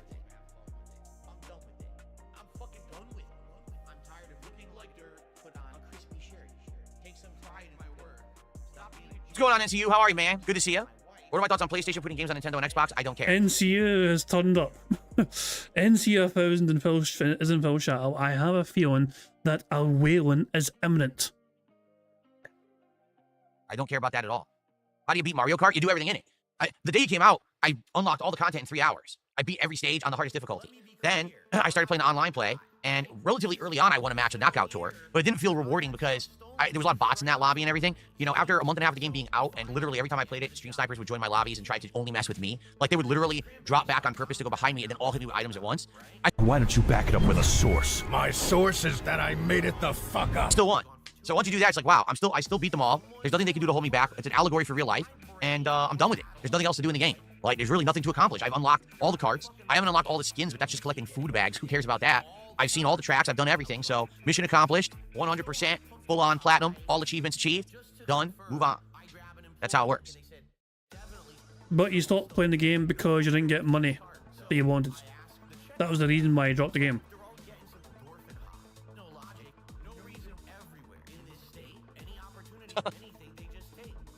Good evening to you, LJJ. How are you? Eva Cowboy fan has tipped the buck and says, unfortunately, you can't stay for most of the podcast. How are things going? They're going good. I'm excited for a shorter week. Any update regarding reactions or anything? No. Still trying to understand why I tend to be persistent with playing certain games despite being incredibly frustrated with them. If you mean fighting games, it depends on the fighting game. For example, with Street Fighter 6, I really liked Street Fighter 6 for about a year. I don't like it anymore. So if I play it now, I'm just frustrated with it. If you mean like Capcom vs. SNK 2, that's a game I played back in the day when it was prominent, when it was one of the big 4 competitive Capcom games, which it was for about a decade. All right? I play it now because it's really the only way I can play a classic game and get a taste of good stuff. I don't like modern fighting games that much. They've been too dumbed down. They're too centered around online play and having really bad pattern play based on that. Very little of the mechanics that actually were the core foundations of fighting games back in the day are even used in modern fighting games anymore. They're just very simple. So I enjoy the harder to execute, more complex games of yesteryear, and I have to suffer through playing with online lag and people who abuse it to play it. There's not much suffer, Phil. You can do. You just put up with it, right? So I'm going to sit here and rage and lag, but I'm still going to persevere. You know, take a look at Friday night. Yeah, there was 1 or 2 players who were awful, abusing lag and being complete dickheads about it, because that's how they hit their grandmaster rankings. They literally just did abusable things you can't stop online. But I still won more than I lost. I still gained a ridiculous amount of points, and I'm leveling up, so that's the whole point, right? Cares? Excuse me. So there you go. So thanks, Ava Cowboy fan is the first contributor. Seriously, that's the first contribution to the stream. Let's get that on the leaderboard.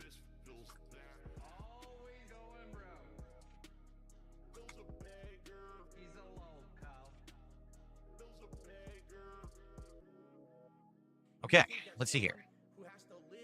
What's the difference between YouTube and Kick? Oh, there's tons of differences. Really, there are. Like, YouTube chat is completely different because it's actually a moving comment system. It's not really an active chat. The quality, like YouTube has much better quality than Kick in general. The way you contribute is completely different. Like everything's different, really. The audience is completely different. You know, on Kick, you got a lot of holdovers from people who were watching me when I was associating with Kino Casino, and now they just sit there and they closet troll or pocket watch, and oh, I'm a fan, but they're not. But I get paid for their views, so I don't really care, you know. Okay. Nah, J. Kuma, I don't think so. People keep asking me, am I going back to Street Fighter 6? Honestly, I don't think so. I just don't like it. You have to understand that I could 5 in a row. That's concerning. play it, and I could get better at it again, and I probably could get Sagat to master, but do I care? No. I just don't like the game. It's a simpleton's game. It's for someone who literally just wants to memorize one pattern and just repeat it ad nauseum over and over. Like, to give you perspective here, all right? I've played Capcom vs. SNK 2 for about 2 months now, ever since this Capcom Fighting Collection 2 released. In those 2 months that I have played Capcom vs. SNK 2, all right, I've seen more variety of gameplay, okay? A wider character selection, right? Different grooves being used and all of that, more gameplay elements, and more skill than I've seen in the entirety of the time that I played Street Fighter 6 for about a year and a half. It's just a more skillful game, a better playing game. The music's better. Hell, the only thing I think Street Fighter 6 has on Capcom vs. SNK 2 is the graphics. CVS 2 is pixelated, right? We can all agree there. But outside of that, the rest of it, you know what I'm saying? It's just a much better game. And it's sad to say that, all right? Because I do feel that modern fighting games have potential to be great again. But what's happened with modern fighting games, very simply put, they want to sell to the biggest audience. They want to make bank. They want to be casual, okay? And they've accomplished that. If you take a look at sales numbers for Street Fighter 6, incredibly well selling. Good on them. The problem is they took the game and they completely changed it to be a dumbed down, anyone can do it simpleton's game. Isn't that kind of the whole premise, though, of like you want to make the game as accessible as possible to as many people as possible and make it fun for them to play? Like, I don't know the workaround. I kind of get what Phil's trying to say, but the game has to make sure it caters to a good audience and sells well. They're literally looking after our best interests here. Like the amount of money they put into creating this game, they couldn't have just made it for a niche audience. You've actually taken the skill checks out of the game. It becomes more about who has the most time to study the meta, lab in training mode, and then sit there and just copy paste it into a match online a zillion times, tweak it slightly, and then go to a bunch of tournaments. It's not, oh, who came up with this ingenious original way to play with this character that fools everyone else or trumps everyone else's play styles? Who found a way to use this character as a master and counter everybody else? It's nothing like that at all. It's just, oh, I picked this character and I play my pattern better than you play your pattern. I make less execution mistakes with my pattern, and then the game's over. That's not even fun, to be frank, for people who grew up back in the day playing fighting games. Well, that's what I'm saying. Back in the fucking day, the internet was not as prominent as it was now. If the internet was prominent back in the day, then it would not have been such a well-guarded secret for some of these strategies to fucking get through these games. You're not upset about the game. You're upset at the fact that people are more communicative with sharing these things with other people. It's not even fun. That's not what they used to be. They're so completely different now. It doesn't. It's kind of like back in the day, fighting games used to be this. You need to have great reactions, great execution, great timing, smart thinking on the fly. You need a game knowledge of each character and how they attack and everything. Today, it's like, I just did this over. Who fucking cares? That's it. Just regurgitate. It's like, okay, here's a good way to explain it. There's people who are good at learning something, and there's people who are good at memorizing something and regurgitating that information on a test, but they don't actually learn what they just copy-pasted. Do you understand what I mean? Like, there's people when they go to school, they'll sit there with a textbook, they'll study it word for word. On a test, they'll ace it, but then when you ask them to apply what they've just studied, they can't do it. All they know is how to regurgitate the information. That's modern fighting games. There's no intelligence to them. They're very much a simpleton's game. It's like play school level challenge to get good at modern fighting games. And for someone like me who grew up in an era when it was all about timing and execution and knowledge and footsies and reactions and all of that, and almost none of that is applied to modern fighting games, it's just boring, you know? When Street Fighter 6 first came out and the meta wasn't established yet, it was fun to play because that first year there were people playing it completely differently, different play styles and different things. But now, even the people in the pro circuits agree, if you didn't have the names of the pro players on screen when you were watching a tournament being played out, you would have absolutely no clue who's actually playing. Some tournaments have a mirror match finals, and people get confused who's using which character because it's the same character, so they play exactly the same, and you're like, I don't know what's going on. It's just, who's who, right? That's a problem. It used to be back then, back in the day, when you played a fighting game, you would immediately recognize who was playing based on the play style. based on the team selection, based on things, nuances in the gameplay. You could say, oh my God, that's Sanford Kelly using Santhrax. Look how he does that so different from everybody else. Bastard. You know, there's Justin Wong doing his amazing, you know, Chun-Li gameplay in Street Fighter 3 Third Strike. Old bastard. That doesn't happen anymore. Really. It's just, everything has become so samey and so copy-pasted that modern fighters to me are just not entertaining. So when you ask me, am I going to play Street Fighter 6 again to play Sagat? I'm like, you're asking me to be bored. Phil, could you please just be bored? Well, I don't want to be bored. I like the fact that when I play games, I'm entertained. It's a variety of stuff. You know what I'm saying? I have a great time with retro fighting games because they are the ones that are the most challenging and the most interesting. Modern games actually... You have a great time with retro fighting games because it's the one thing you can hold, it's basically the one thing, the one small bit of pride you have left in your morbid little body is these old fighting games that you are semi-decent at. Like, Phil is semi-decent at these older fighting games because he put a shit ton of hours into these old fighting games. You know, he basically, Phil back in the day was practically a tournament standard fighting game player for these old fighting games. You know, he knew how to fucking play these games, and he made the most of that, essentially. You know what I mean? And this is at a time when there were not millions of people playing this game, and the internet was not as, it's like esports wasn't a thing back then. The tournaments were quite small, the competition was quite small, and because Phil committed so much time to it, he was basically a big fish in a small pond. He was like, I'm the best player in Connecticut. Yeah, well, not a whole lot of people were playing the game, Phil, in Connecticut, you know what I mean? So, yeah, it's still, you done well to get to where you were, but the competition back then was nothing like it is today. The competition in esports is miles apart from what it was like back in the fucking day. Esports wasn't even a fucking thing or a phrase back in the fucking day when Phil was competing. Like, modern games are fun for a short period of time. Give it like a year. After that, the boredom sets in once people become these try-hard meta abusers. So if I tried to play Street Fighter 6 right now, okay, likely I would have the floor wiped with me because I wouldn't know what I'm doing, because everyone has the better meta. Because remember, the game changed. Last update, they changed the game and rebalanced it. So now there's going to be certain things that are better, certain things that are worse. Everyone knows it except me. Phil, that happened back in the fucking day as well. Why do you think there's fucking multiple versions of Street Fighter 2? Like, they literally fucking, they went and made, also, they couldn't just update the game because, that's not how games worked back then. So instead, they just, like, resold different versions of the game. So, yeah. And the other thing is, there's just so many people who are tryhards now. And what I mean by that is people who are not good and literally won't ever place in a tournament, but they play nonstop online. So, okay, first time You're upset that people play a game they enjoy every day. What is wrong with people enjoying playing a game every day that they enjoy playing? Why is that a bad thing? But they're playing a game that they enjoy playing every single day. I'm trying to understand why that is a bad thing, Phil.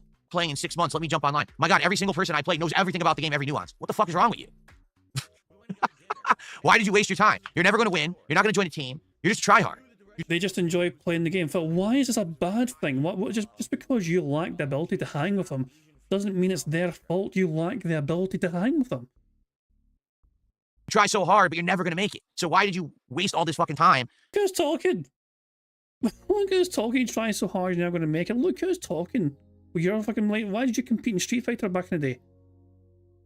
You managed 4 for Evil one time because there was a fucking boycott of the game. That was the pinnacle of your accomplishments, essentially, when it came to these fighting games. Every time you fucking try to compete, you got your arse handed to you, time and time again, by the usual names, the usual fucking suspects, and you fucking claimed conspiracy theories. So, the tournament brackets were out against me, you know what I mean? Or they prioritised and favoured the West Coast players, not actually. He had all sorts of excuses ready to fucking say why he couldn't make it further in competitions and tournaments from way back in the fucking day. The Cannon Brothers hate me, no, actually, get the fuck out of here. To do what? To get a one-off win against Darkside Phil? So, that's the deal. Like, I feel like I absolutely could play Street Fighter 6 again. I could play it enough where I get good at it again. I could get Sagat to master. I could do all these things. But I'll tell you right now, I'm going to be boring. Excuse me, I'm going to be bored. Phil, but you were right the first time, Phil. You were right the first time. You were right the first time.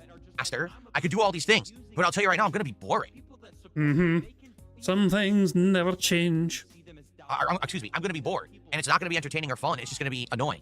And I think to some extent, that's what some people want. Well, Phil's not going to play Mario Kart anymore and rage at that. Well, we need him to go back to Street Fighter 6 then. No, you don't. You don't get what you want because you're a loser and you don't support my content. Maybe if these people who liked to see me frustrated actually came by and supported the content, they would still have it. But case in point, Mario Kart, no one supported it last stream. We didn't hit the goal.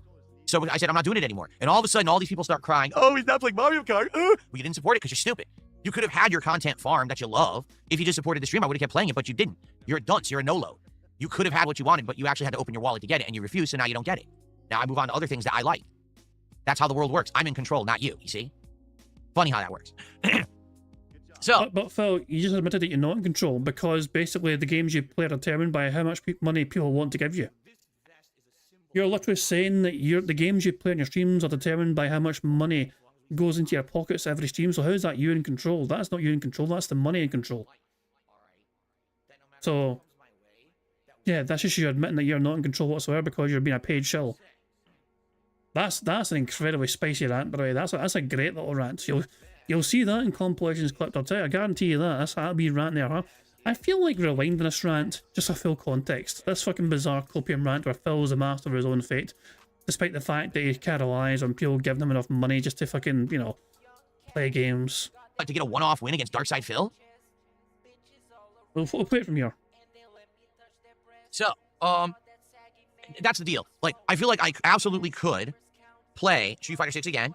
I could play it enough where I get good at it again. I could get Sagat to master. I could do all these things. But I'll tell you right now, I'm going to be boring. Excuse me, I'm going to be bored. And it's not going to be entertaining or fun. It's just going to be annoying. And I think to some extent, that's what some people want. Well, Phil's not going to play Mario Kart anymore and rage at that. Well, we need him to go back to Street Fighter 6 then. No, you don't. You don't get what you want because you're a loser and you don't support my content. Maybe if these people who liked to see me frustrated actually came by and supported the content, they would still have it. But case in point, Mario Kart, no one supported it last stream. We didn't hit the goal. So I said, I'm not doing it anymore. And all of a sudden, all these people start crying, oh, he's not playing Mario Kart. Well, you didn't support it because you're stupid. You could have had your content farm that you love. If you just supported the stream, I would have kept playing it, but you didn't. You're a dunce. You're a no-load. You could have had what you wanted, but you actually had to open your wallet to get it, and you refused, so now you don't get it. Now I move on to other things that I like. That's how the world works. I'm in control, not you see? Funny how that works. So, yeah. So, I don't know. I'm really not interested in Street Fighter 6, being honest. I'm just not. Like, I don't want to go back and bore myself with a boring game. Again, I want to explain something. I don't think that Street Fighter 6 is necessarily a bad game. It's definitely better than Street Fighter 5. Like, Street Fighter 5 was the epitome of garbage. It was like trash can level gameplay. Terrible fucking game. Everything was 100% a pattern bullshit input. At least in Street Fighter 6, there is a little bit of intelligence and ingenuity. Some of the characters do play differently. That was the other problem with Street Fighter 5. Like, every character played the same. In Street Fighter 6, some of the characters do play differently with different play styles and stuff. But ultimately, it's boring to me. I don't want, if you like Street Fighter 6, I have no issue with you. You have the right to like what you like. Go ahead and enjoy it. You know, the thing is, like, there are characters right now. I like Dalsum. I think Dalsum is a great character. I had a lot of fun playing with him. I would love to play with him again someday, but I don't know. I just don't think that it's going to be worth getting back into and relearning the meta from the ground up and being frustrated for like 4 or 5 streams before I get it again. I don't care enough about the game. I wish I did. Like, everyone asked when Street Fighter 6 came out, do you think you would get back into competitive fighting games? And I said, well, it depends. It depends on how well received Street Fighter 6 is. It depends on how much I like it, etc. But the first year, as I played it, I saw a glimmer of hope because I did feel like it was a better effort than Street Fighter 5. But what happened is when that year 2 started with Bison, Terry, etc., and I started to see all those cracks in the armor, the kinks in the chain, and I was like, oh, look, everyone now plays the same. Everyone does this safe mode nonsense. You know, Terry is like one of the worst examples. Everything Terry does is a very safe hit string. That's very boring.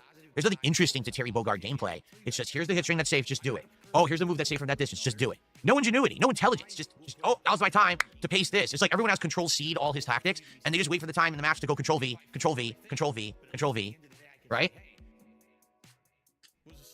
Boring. So that's what I don't like about the game.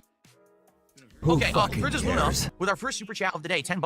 Good morning to King and YouTube chat. I feel like the meta perpetuates itself. Players lose to the same pattern play, so they learn it themselves, believing it's the only way to win. Yeah, I mean, here's the thing.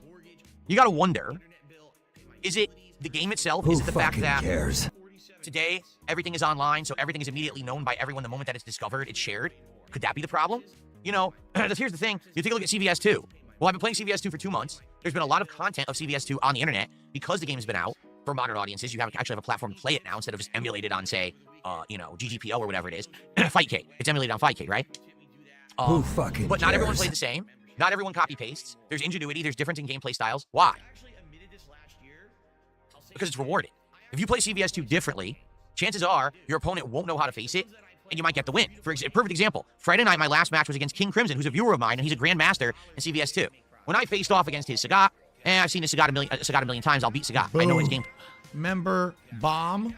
My biggest fans are idiots. Thank you very much to Sonny, who's clearly had enough of Phil Burnell. Boring as always. Street Fair Talk. Phil Burnell and Street Fair Talk is always just boring as all hell. But we have got 4 more free spaces because Sonny has gifted 20 memberships. Very kindy indeed. And I think that means that we're 2 away from a full house. I believe. I mean, because obviously we're 1, 2, 3, 4, 5, 6, 7. Yeah, we're 2 away from a full house as things stand. Guys, remember, if we get 50 likes on the stream, that's a free space. And if we get 2 more burps or snorts, that's also a free space. So we're very close to a full house in the bingo card. But you guys need to get 50 likes to get 1 free space anyway. But thank you, Sonny, for gifting 20 members. Very kindy indeed. And congratulations to the Philwin people for getting a membership. Congratulations to Woods, Captain Murphy, Gru, Aiton, Diablo Lord of Darkness, Ira, Bjorn Nebelstarf, Cell Shader, Call Me Astro, Hot Dog Hand Grenade, Koraz EQ, Tattooed Jesus, Peacock Gaming, Instamat, Soul Spoon, fucking Spoon, Soul Spoon. Ooh, good name. CP Spoons, I gotta say, it's fucking multiple spoons. Ooh, all the spoons are out today. Shadow Shogun, Mr. J, Phil Pig 69, and finally, fantastic Mr. Phil. So thank you very much, Sonny, for gifting those memberships. If you just got a membership there, make sure you thank Sonny for gifting you a membership. And yeah, I'll say, Sonny, thank you as well for the free spaces and all that, and helping us on our way to hopefully getting our full house bingo card. Good stuff indeed. Broside Phil is saying, Sonny went mental on my channel Friday, I can't stop him. Nobody can stop Sonny when he's in a mental mood. You know what I'm saying? Like, he's an unstoppable force, you know. We've tried, you know what I mean? But there's no reasoning with crazy Australians. There's just no, you can't talk sense into them, you know. It's just bizarre. But they'll do what they want to do. Hey, Ramon Sanchez, how you doing? But I hope you're doing well. So quick summary of the situation. We are very close to a full house bingo. We just need 2 more sips or snorts or burps to get in our free space. And plus 50 likes as well will give us a free space as well. And that means we've got the full house secured for today. Place that, right? But when he or Phil can just say or do any of these things twice now, but as well. Off against his Sagat, I've seen the Sagat a million times. I'll beat Sagat. Thank you, Diablo Lord of Darkness, for popping your 15-month bingo Barry membership message saying, thank you, Snort. Now give me money, Snort. Post some spoons. Ooh, so many spoons, we don't know what to do with them. Thank you very much, Diablo, for popping that membership message. Very kindy indeed. I know his gameplay style, right? But when he picked Nakaruru, that's a character that almost no one is using in CVS2. I couldn't remember how she's used because it's been a long time since I saw her used in a competitive way. And then, guess what? I got spanked. His Nakaruru whooped my ass because I didn't know what was going on. You know what I mean? Like, basically, because there's variety of something you haven't seen, it blows you away and you get beaten. You know, it's very hard on the fly to just learn how to counter something. All right? With Street Fighter 6, there's not a large cast of characters. Hold on. Wouldn't that make your viewer a tryhard for using a very strange, unique character that they've mastered? It's funny how they don't get criticism from you for being a tryhard who plays a game every single day, but other people do. It's a decent size, but it's not huge. So it's not hard to know how every character plays. And you don't see anyone ever playing the game differently. Ever. Every person plays their character the same way. And because of that, it's easy to just memorize what a person's going to do in what situation and to know what to do. And so it just becomes playing your pattern and not making a mistake, as opposed to thinking, here's an original concept, here's how I do something that's different from everybody else. Let me trick you with this. Let me show you something you didn't know. Everyone knows everything about Street Fighter 6 within minutes. So it's not fun for someone like me who enjoys being surprised by refreshing gameplay. You see, that's how it used to be all the time back in the day. Since there was no internet to disseminate all the information instantly, you would go to an arcade you never go to, and all of a sudden there's someone there playing you never seen before, and they're playing a different way. And you're like, oh, you're interested, you're intrigued. You go to a tournament, and there's someone at the tournament playing who's winning, kicking everyone's butt with a strategy you never even knew existed. Wow. Phil, on Friday, you had a fucking Bison player who was doing some sort of move to you that you claimed was impossible. Because you couldn't do it yourself, you claimed it was an impossible move, and they kept doing it to you. And you said that wasn't possible. It wasn't. You kept claiming it was an impossible thing they were doing to you, despite them showing you quite clearly it was possible because they kept doing it to you time and time again. Well, you cried about it being impossible. For somebody that claims to fucking enjoy seeing something new and unique and rare in the game, whatever, you seemed upset the fact it was happening to you with this Bison player on Friday. Oh, that's interesting, right? Or there's someone who literally has such great reactions that something that you thought was safe to do all of a sudden becomes punishable and unsafe, and now you're blown away by how different and complex the game is than you thought it was, because the truth is you just didn't have that knowledge. Today, none of that exists in competitive play of modern fighting games. None of it. It's all been lost. There is no discovery era where you go and you see new content outside of the first few months. That was, like I said, that first year of Street Fighter 6, I really liked it. I thought it was fun and different. Every time we play, oh, here's someone playing stuff just a little differently, right? But now, we're far past that point. Everything is samey and everything is boring. So, yeah, it's sad. And why is it, again, in 2 months that I've been playing CVS 2, I've seen more variety, more challenge, more fun, more ingenuity, and I've had more fun playing than in the last year that I played Street Fighter 6. Who fucking cares?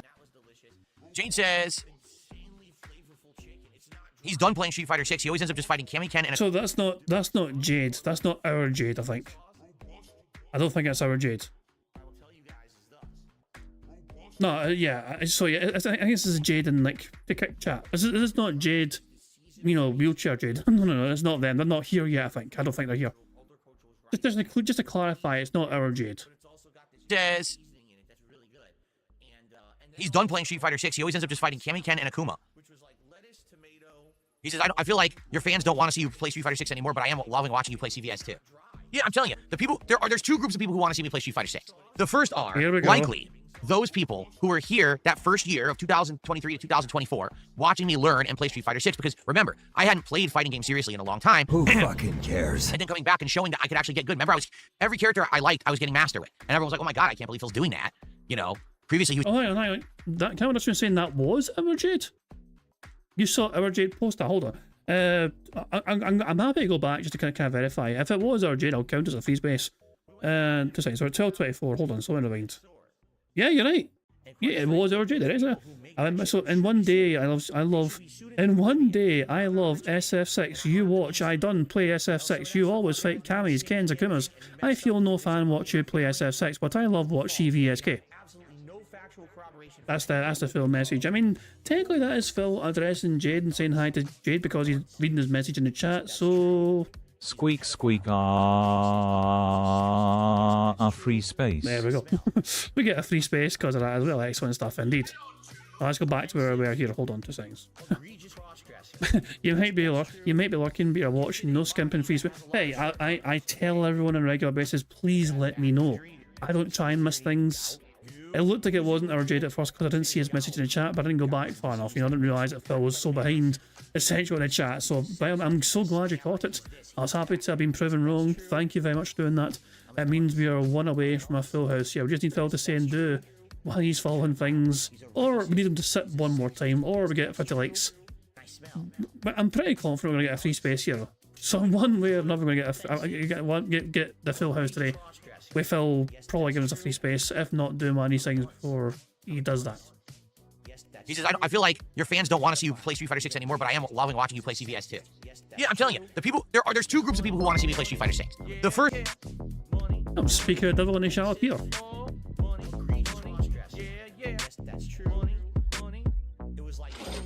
Squeaky wheels. Jade tipped £1. Squeak, squeak, squeak, squeak. That is an imposter. It's not me in the kick chat. I need functioning legs to participate in that chat. Jesus! Well, it's okay. It wasn't the kick chat. So it was definitely the proper Jade. You know, it was on the YouTube chats. You know what I mean? It's okay. Yeah, there's no accessibility ramp in the kick chat for Jade to participate in. You know, he can't get in. You know, they put stairs in the way. Tragic. Loving watching you play CVS 2. Yeah, I'm telling you, there's two groups of people who want to see me play Street Fighter 6. The first are likely those people who were here that first year of 2023 to 2024 watching me learn and play Street Fighter 6, because remember, I hadn't played fighting games seriously in a long time. And then coming back and showing that I could actually get good. Remember, every character I liked, I was getting master with. And everyone was like, oh my god, I can't believe he's doing that. You know, previously he was just a scrub who floundered. He didn't really do anything good, but look, he's hitting master, he's beating higher rank people. It's pretty crazy that he's actually doing pretty decently in the game.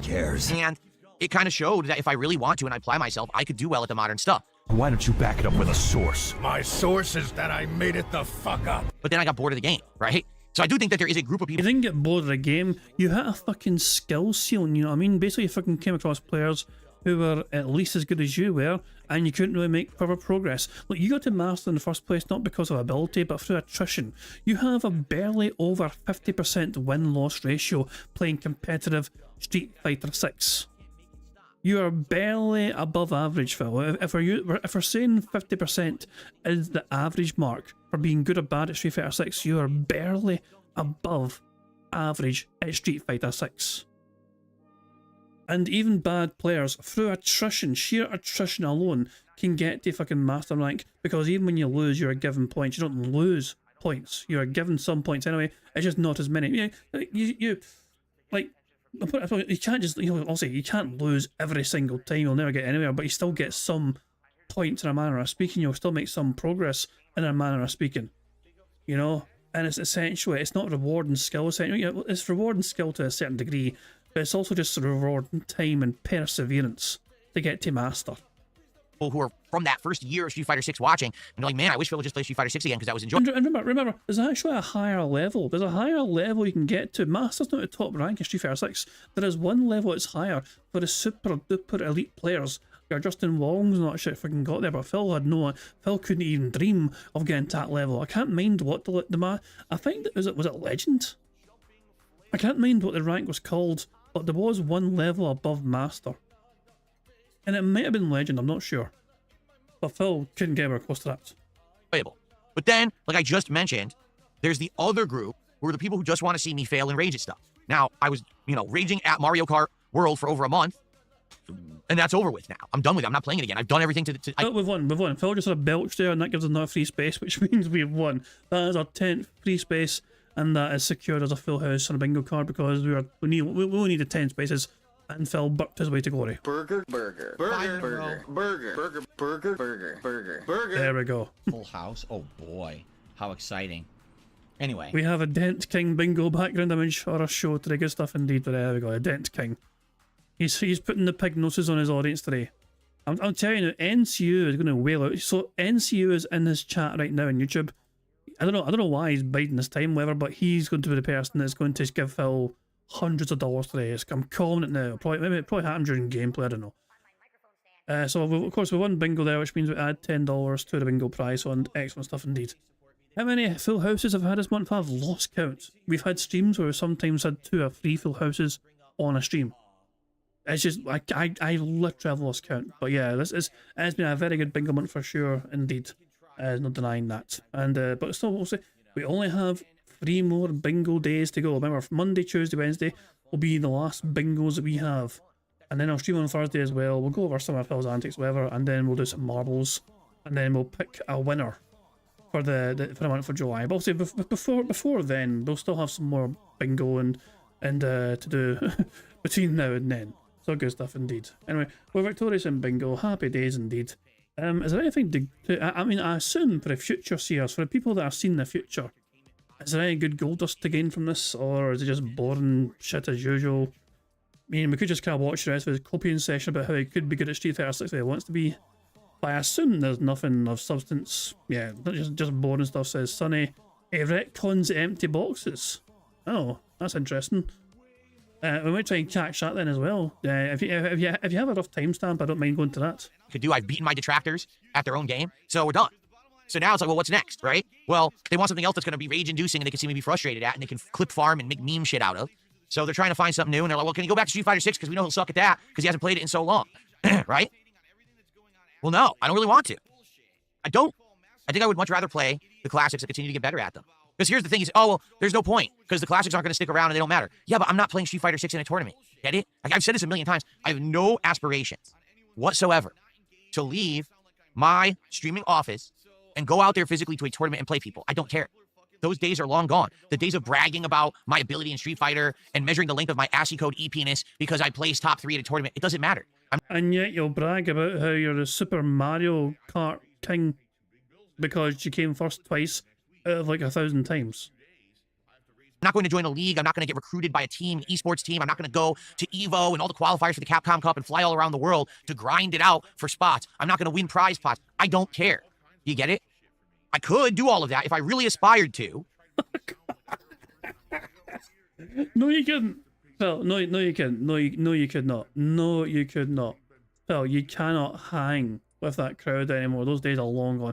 The only way you could join an esports team is if Keemstar was organising it and he recruited you as a primary lol cow just to try and get some attention to it. Keem could call it a re-sports team, you know, in honour of Phil. I could dedicate time and see if I still have the metal to do it. I think it would more be mental than anything else, really, to get my mind into a mindset of competitive play. You are fucking mental if you think you can fucking compete these days with a fucking... You're your goddamn tiny mind, Phil. And that grindy lifestyle and all of that. But guys, it's 2025. I'm 43 years old. I'm happily married. I love my life. I love being a variety creator and content streamer. I don't want to go back to the grind of what I did for 10 years, traveling the country to play Street Fighter. I've been there, done that. That's in my past. That's kind of like a phase I grew out of, and I have no aspirations to go back to it. I could if I wanted to, but I don't want to. You get it? I don't want to at all. I'm totally opposed to it. So it doesn't matter that when I play CBS 2, oh, it doesn't matter that he's playing this because it's an old game and no one cares. It doesn't matter if I play Street Fighter 6. I'm also not going to go travel and play that in tournaments either. You get it? It's all for fun. It's all for entertainment purposes. Yes, getting good at these games and doing well and ranking up and having high-level matches is more meaningful to me, and it may be more meaningful to a viewer who cares about the competitive nature of the games, but it's all a moot point. It's all for jokes. None of the... But watching you play Mario Kart and Street Fighter 6 is more entertaining for an overall wider audience. Like, that would get you more attention, that would bring you more attention, and therefore more views to your channel. Yeah, will it bring more ridicule as well? Potentially. But that is what a majority of people would rather see you play, Phil. And you are kind of not wanting to go that route, simply because people make fun of you on the internet. People have been doing that for fucking, 15 years now. Practically 20 years actually at this point now. It's probably getting close to the 20-year mark where Phil Burnell is being mocked and ridiculed on the internet. This is for serious business.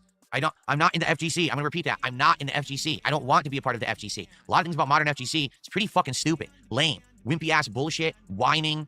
Bitchiness. Pettiness. Garbage. That's entirely your... That's basically your modus operandi you're fucking quoting there, Phil. That's all you. If you don't want nothing to do with the modern FGC, then why can you not keep their name out your mouth? Riddle me that, Phil.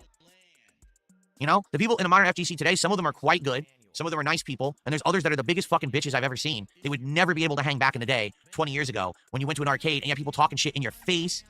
People tell them they're going to beat your ass in the parking lot because you beat them. And what happens, Phil? You had Jaha threatening you in the parking lot and Mike Watson as well, and you fucking dropped into your fucking knees crying for them not to hit you because you're an alcoholic. In the game. It's a little different back then. Today it's a lot of pussy mode bullshit, you know? And and quite frankly, I don't think that I would even enjoy it. I'm being honest. If I were to get into the competitive lifestyle today, I'd probably laugh at the people who are involved in it. Quite honestly, you know? It's pretty silly.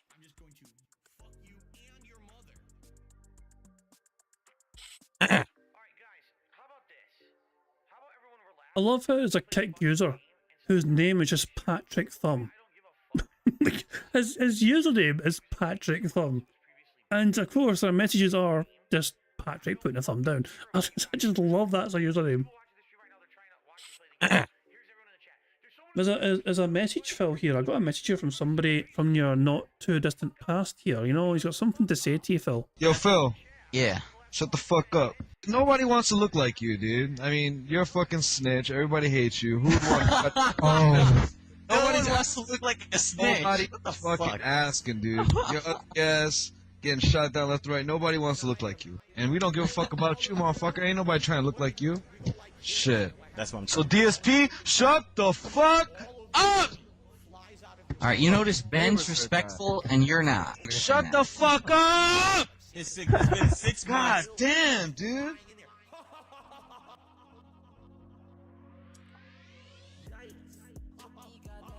If you wonder what I'm doing, I'm just moderating the idiots on Kick who literally regurgitate the same memes that are completely stupid and untrue. What was the meme? Hold on, can we find the meme on Kick? RTU copying our schedule, new FGC isn't talk still, FGC voted for Kamala, music what? Or ran from Jaha. Please tell, we need to see, is this person banned on Kick? This person right here, hold on, let's see, we have a page here. Let's refresh the Kick ban list. Please tell me their name's banned. Yes, they are, there they are. Found them. They got banned on kick by Phil for saying ran from Jaha. That's true though.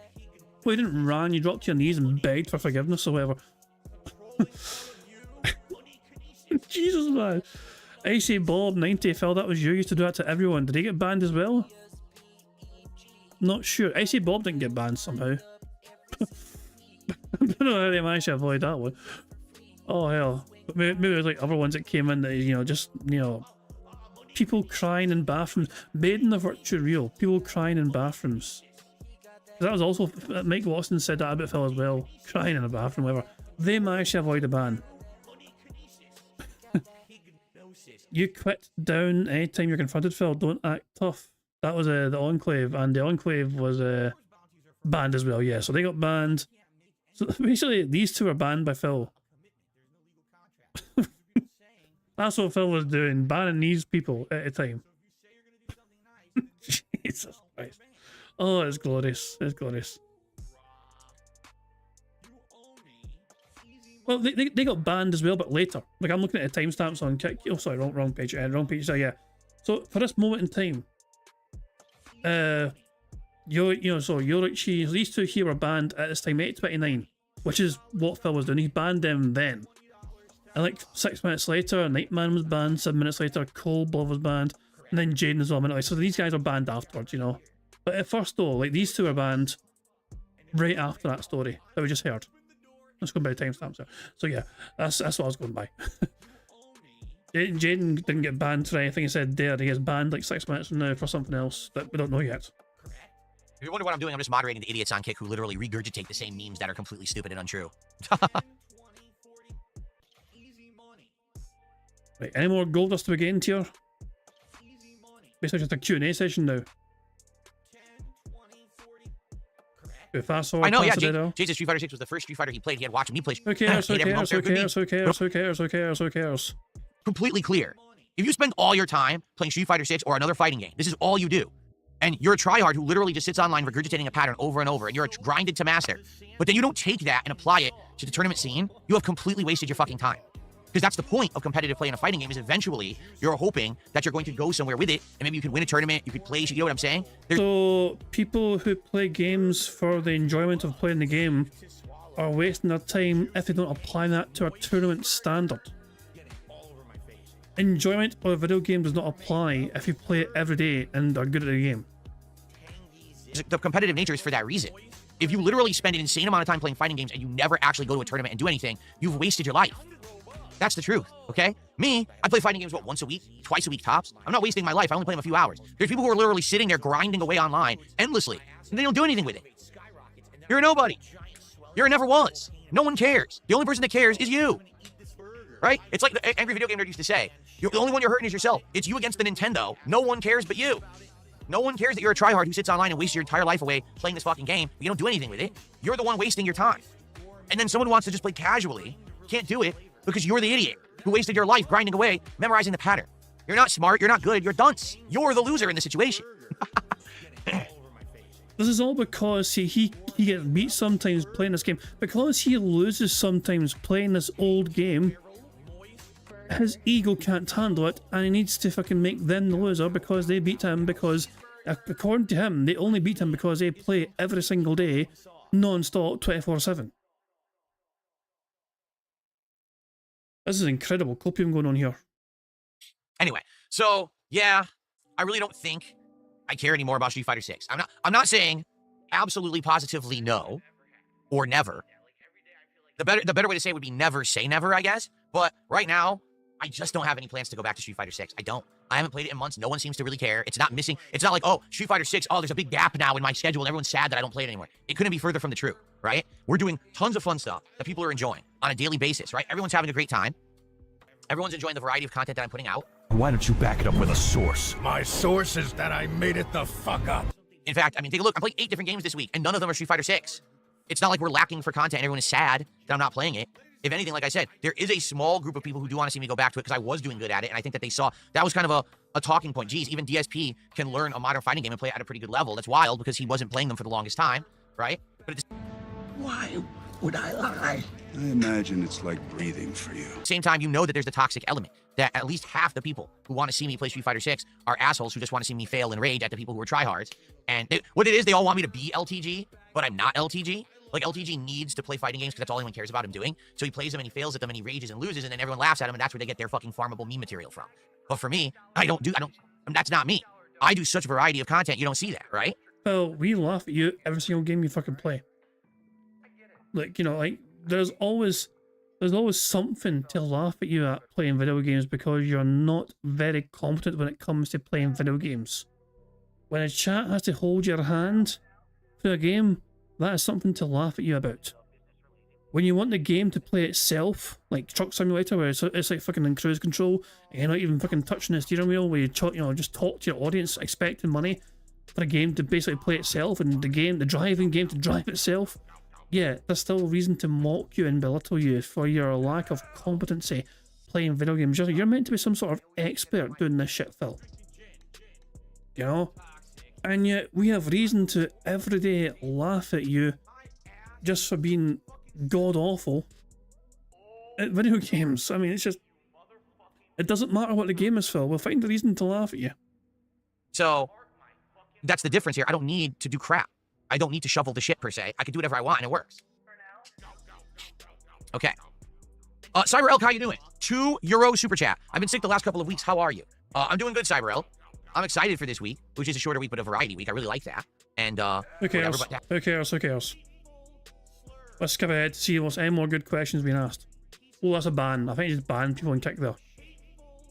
We could go back and check why he's banning people in Kick now, because obviously this is another one here. So this is from Nightman. Nightman17 thinks he got banned there. So is can you address the Twitter allegations at DSP Game? Hold on. Nightman was banned by saying, can you address the Twitter allegations? This is news to me. Does anyone know anything about Twitter allegations about DSP? Jesus Christ. That's fucking face. Yeah, I don't know of any Twitter allegations about Phil. No, I don't think there's anything. I don't think. What the fuck's going on here? Shit. I assume it's the people asking Grok who visited. Oh, I ignored that. I ignored all that stuff about Grok. Yeah, Grok's a bastard. Yeah.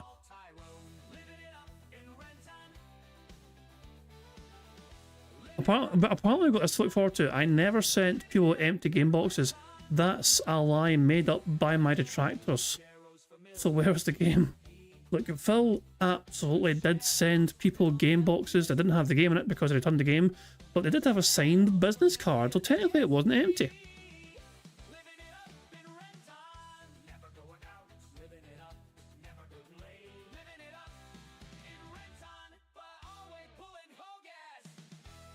Dead air.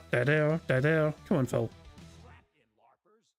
No, we didn't watch the Battlefield 6 trailer because apparently it's just a 2-minute cinematic that doesn't show the game. Who cares? Who cares? Who cares? Okay, so we've got a good amount of extra time to hang out and chill. I don't have any particular topics today. There's no real gaming news or anything right now going on. What a shock. So let's chill for a bit.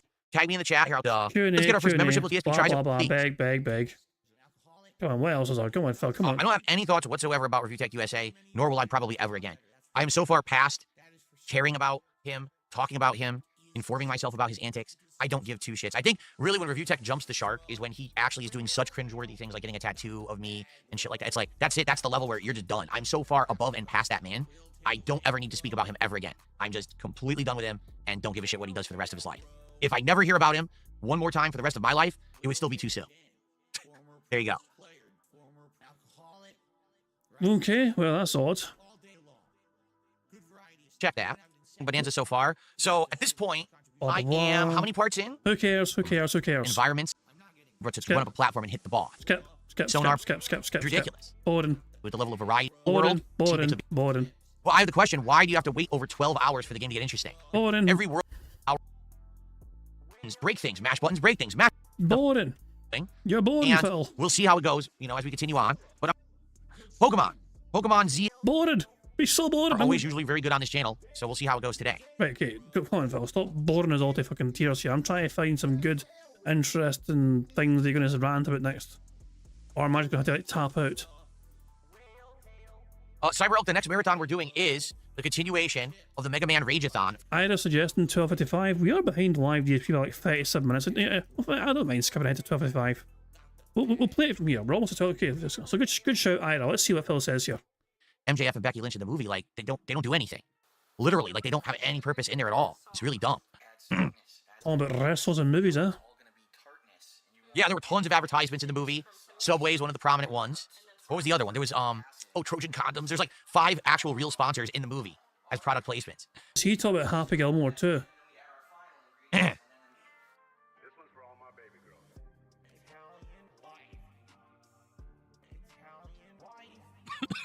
What's funny is someone's, spoiler warnings would have been nice. I literally haven't told you about the movie at all. I haven't told you a single thing about the plot. You don't know anything about the plot of this movie. I didn't spoil it. All I told you was a few one-off scenes and things that are in context make more sense. So I haven't spoiled the movie at all.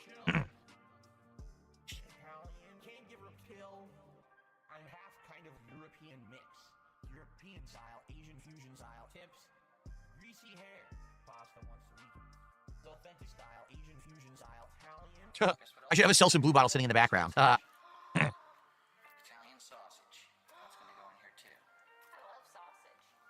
Apparently the box rant's coming up very soon.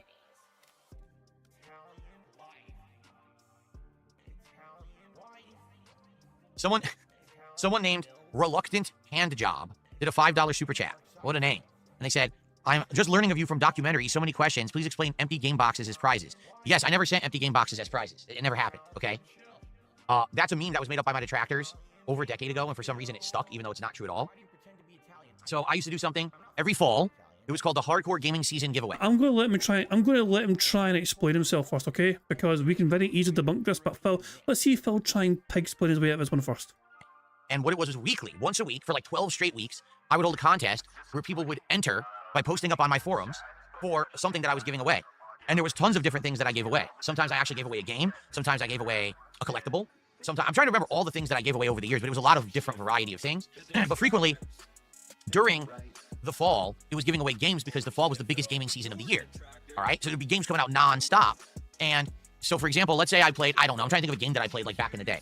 I don't know, an Assassin's Creed game, let's say. So I would beat the game, and I would say, okay, so now we're going to do a giveaway for the game. So people would post up in the thousands. Sometimes we got like 2,000 posts on my forums, people interested in winning the game.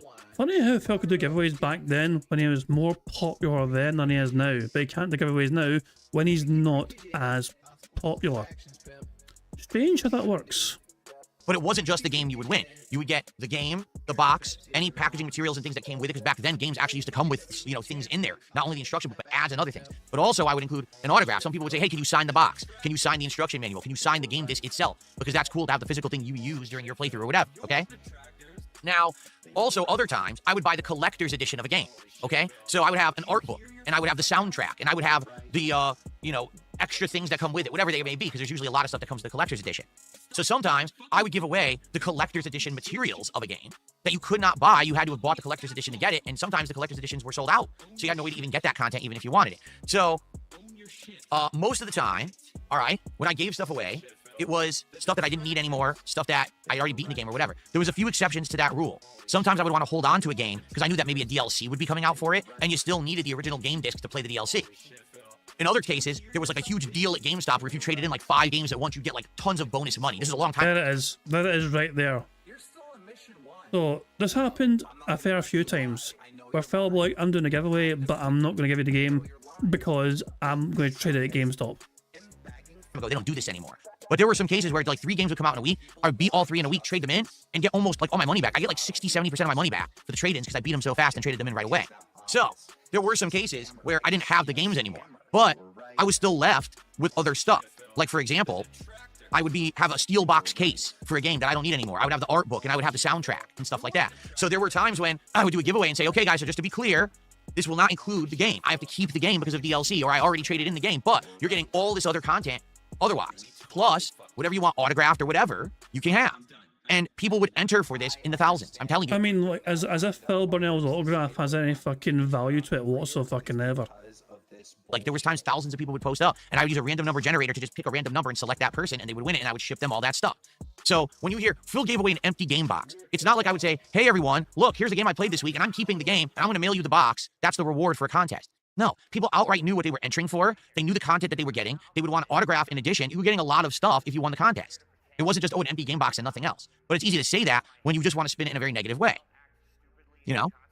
So particularly, if I'm remembering correctly, the one that people bring up, I think it was a Deus Ex game, where I bought the collector's edition that had all of this extra shit. I remember, I think it had the art book. I think it had a separate DVD that was like a documentary of the making of the game, something like that, and other stuff. And the person who won the contest said, hey, can you autograph this for me and this? And I always did. So I sent him a whole bunch of shit. And then my detractors were like, so he gave me, or he gave out an empty box. No, I didn't. I gave a whole bunch of content and an autograph. That was what the content. But not the game. This was for, and literal hundreds plus people wanted it, and one lucky person won it. What's wrong with that? Right now, if I did a contest for my autograph, people would enter for it because I don't give autographs. It's a rare thing to get my autograph, right? People would probably say, oh man, I would like to get a DSP autograph, you know, and then people would enter for it. So let me get this straight. If I did that right now, all right, would people say, oh, Phil just has a contest for a piece of paper? You know, the thing is that everyone has different value to everything.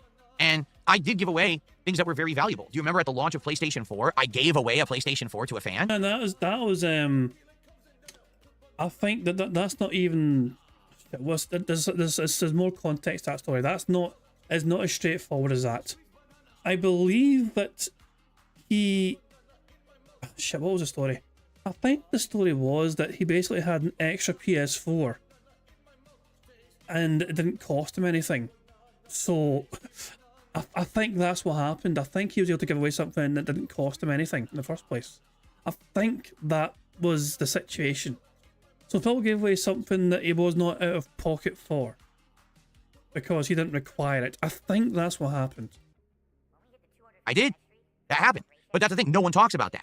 No one wants to talk about the fact that I did the Hardcore Gaming Season giveaway for like 6-7 straight years, and I always gave away tons of stuff that had value, games, collectibles, actual consoles, and other shit. No one wants to say that. They just want to say, Phil gave away empty game boxes. It's just like everything. If you take something out of context and you spin it in your own toxic way for your own bizarre purposes, you can get anyone to believe anything because there's so many morons on this planet. There's still to this day people who think I'm terrible at Street Fighter. There's still to this day people who think I've never been good at any game I've ever played.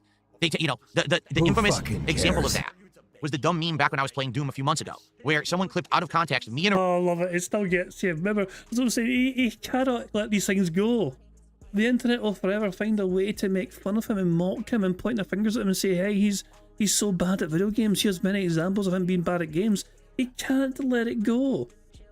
And he can't help himself but pay attention to it, even though he fucking tells everyone he doesn't pay attention to it. And it's all white noise to him, whatever.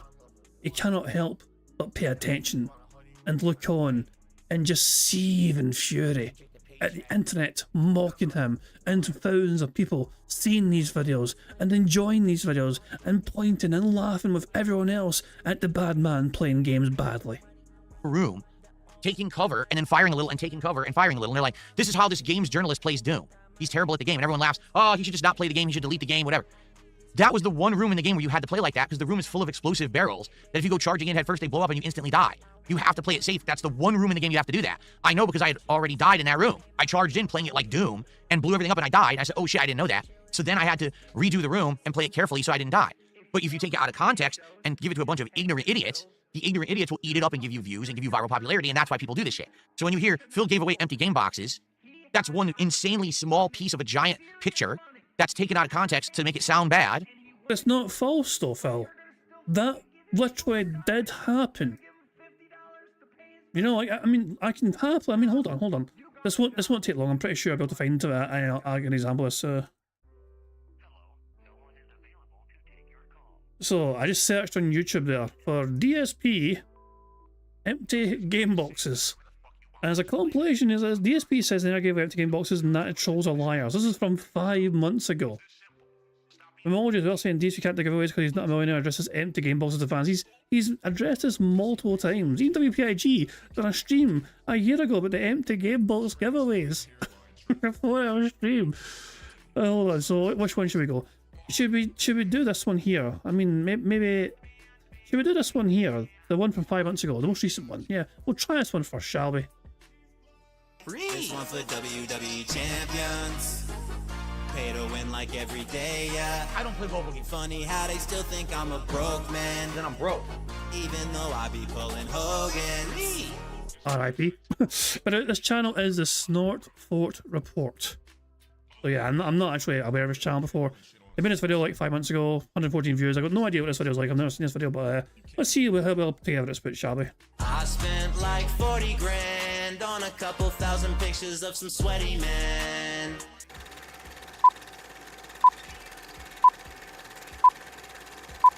Is that you, Jade, on the left? Drew Corporation, you couldn't be further from the truth. He says, at some point it'd be cool if there's a reward for a fan. I think people would support that, just a thought.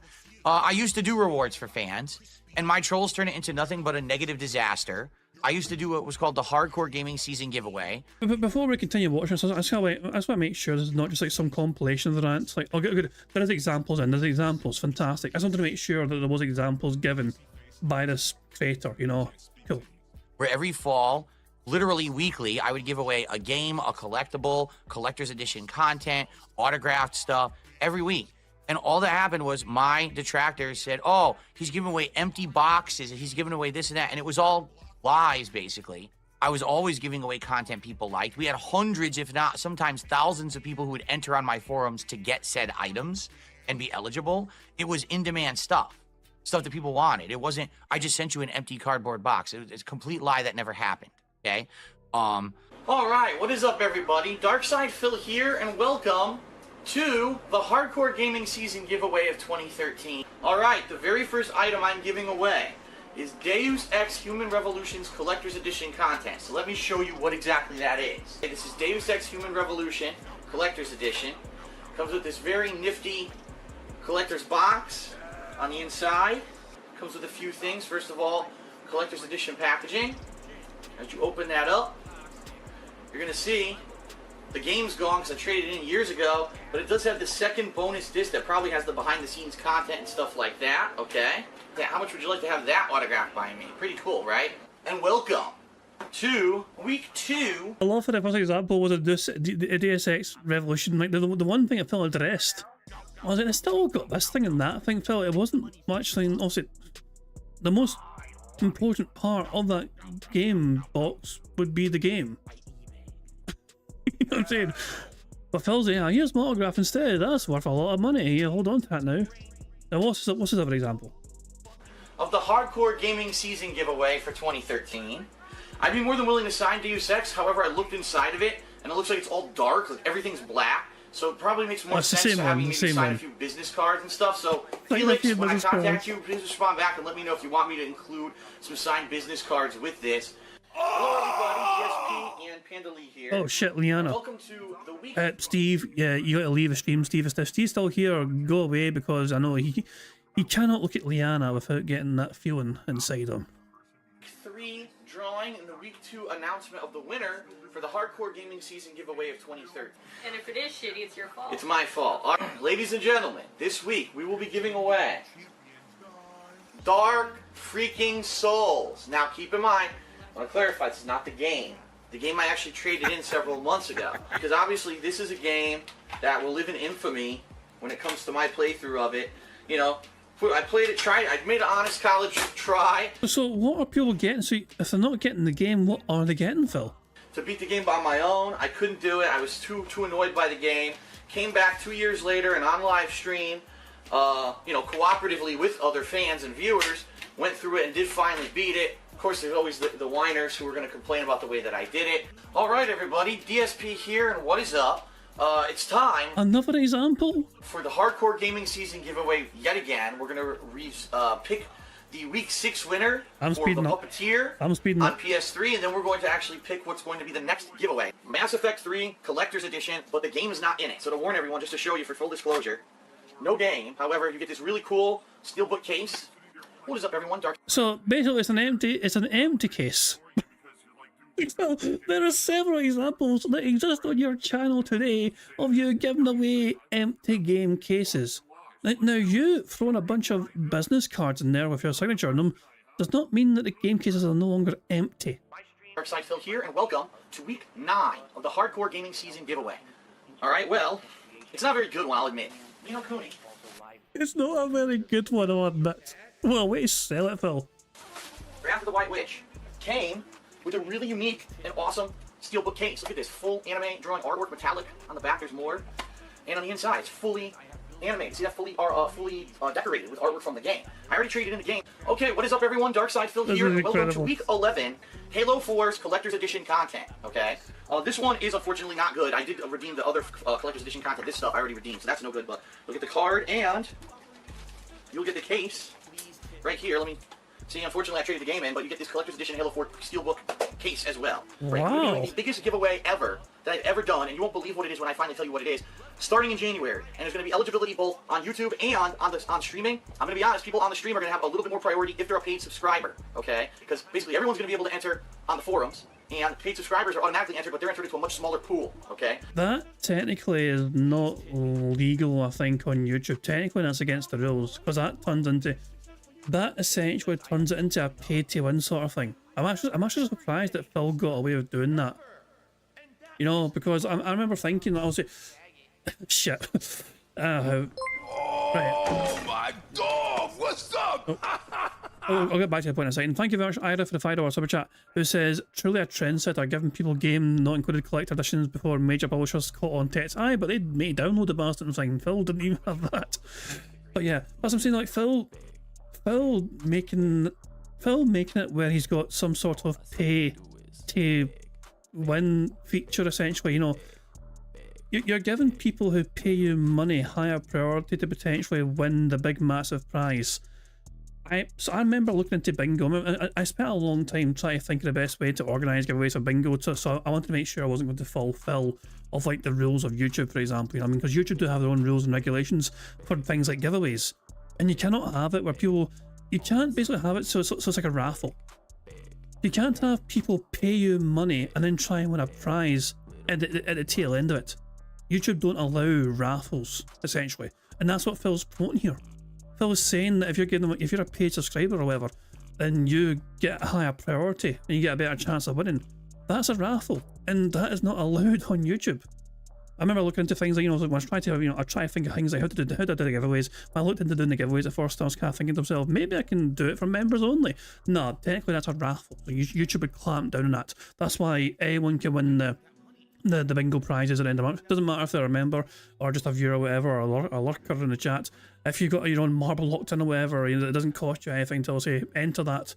You know what I mean? And it's anyone, and it's not a raffle essentially in that regard, because it's free for anyone to enter if they want to enter.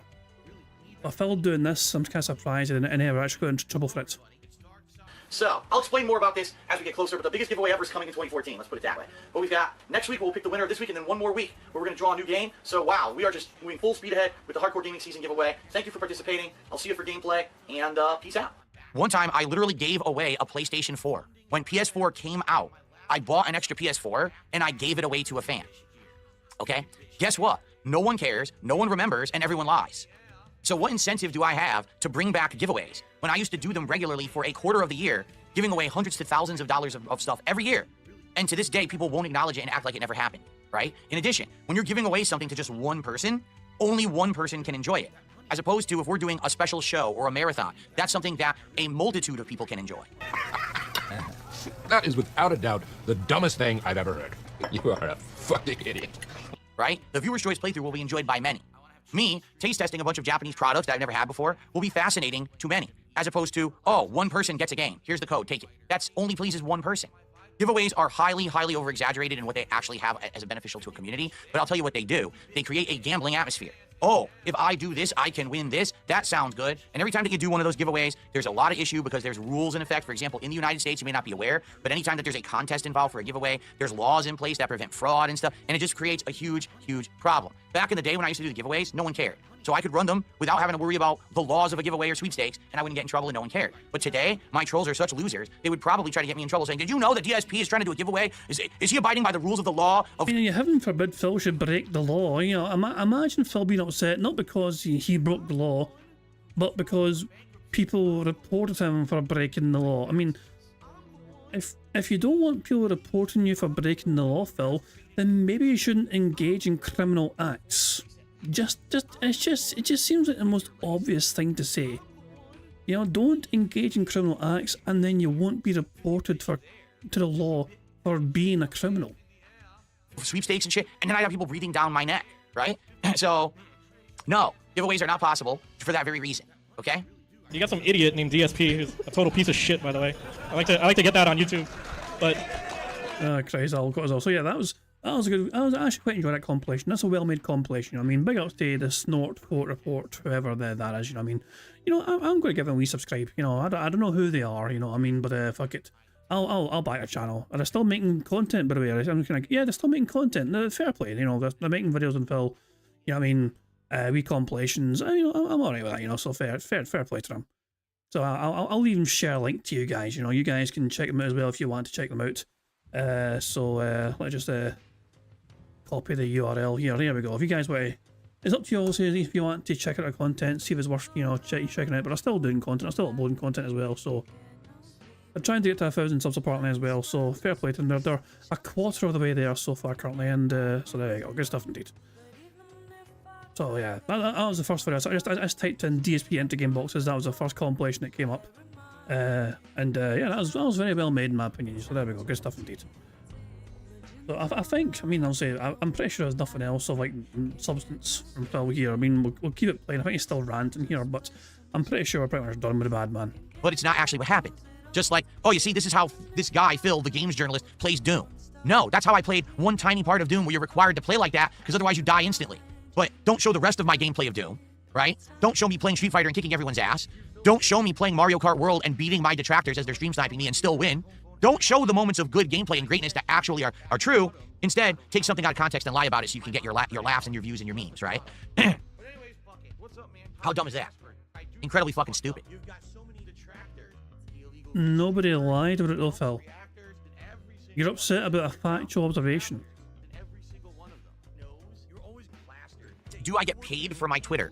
No. What do you mean? Do I get paid for my Twitter? Some people, some users do get paid by, you know, by Musk or whatever for their Twitter for stuff. That's also that's only if they're very highly engaged with the content or whatever. You know what I mean? Like they've got things that are worth viewing on there. Phil doesn't, so no, he won't get paid. How would I get paid for my Twitter? To my knowledge, the only people who make money on Twitter are people who content farm to get views on a monetized account.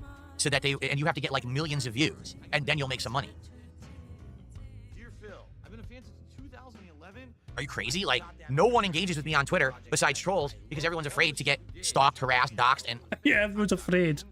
Yeah, it's like no one talks to Phil on Twitter because of me and you guys, you know? I can't say hello to Phil. The internet will make fun of me for socializing with the bad man. Attacked by trolls. So no one's going to engage with me positively on Twitter because they're afraid of the repercussions. There are thousands of people who see all my tweets. If you take a look at my actual engagement statistics on Twitter, almost no one responds to my tweets, but everyone reads them. Who fucking cares? Like, honestly, who fucking cares? Let's go to your Twitter then. Let's go to the bad man's Twitter. Like, oh, here, look at this. From the 26th of July, his fucking schedule. His very important schedule. 6 comments, 7,000 views. Wow, 7,000 views. Times as supposed to seen. Wow, that's... So Phil's logic is that because it's supposed to seen 7,000 times, that 7,000 people have been to his channel. Logic, I mean, the logic isn't great there in my opinion. Like, if you can take my tweets, you know what I mean, you can go to like my sort of tweets here, you know what I mean? Like, I made a tweet here, like, you know, way back when, like, hold on, it's like 1,000, 2,000 views or whatever, you know what I mean? Like, it's just, some of the tweets get a lot of attention and traction or whatever. You know? it's just the way it goes. It's like, it's... God's sake, Phil. Also, yeah, that being said, they're also on the prowl for empty game cases stuff. They watch different videos here. This one's an Angel K video. DSP tries to giveaways and contests. Yeah, I feel like this. You know, the video we watched there was also using this video. I think, you know what I mean. But I also put everything together. But Phil, yeah, I just love how Phil was trying his best to say it's a detract meme, and it's like literally it happened, and there's existence of it happening on his own channel. Anyway, I think we're done with Phil here. Let's just track on a bit, but I think that's it essentially. Is there anything else, Phil? Steal my... What's this about? What's this?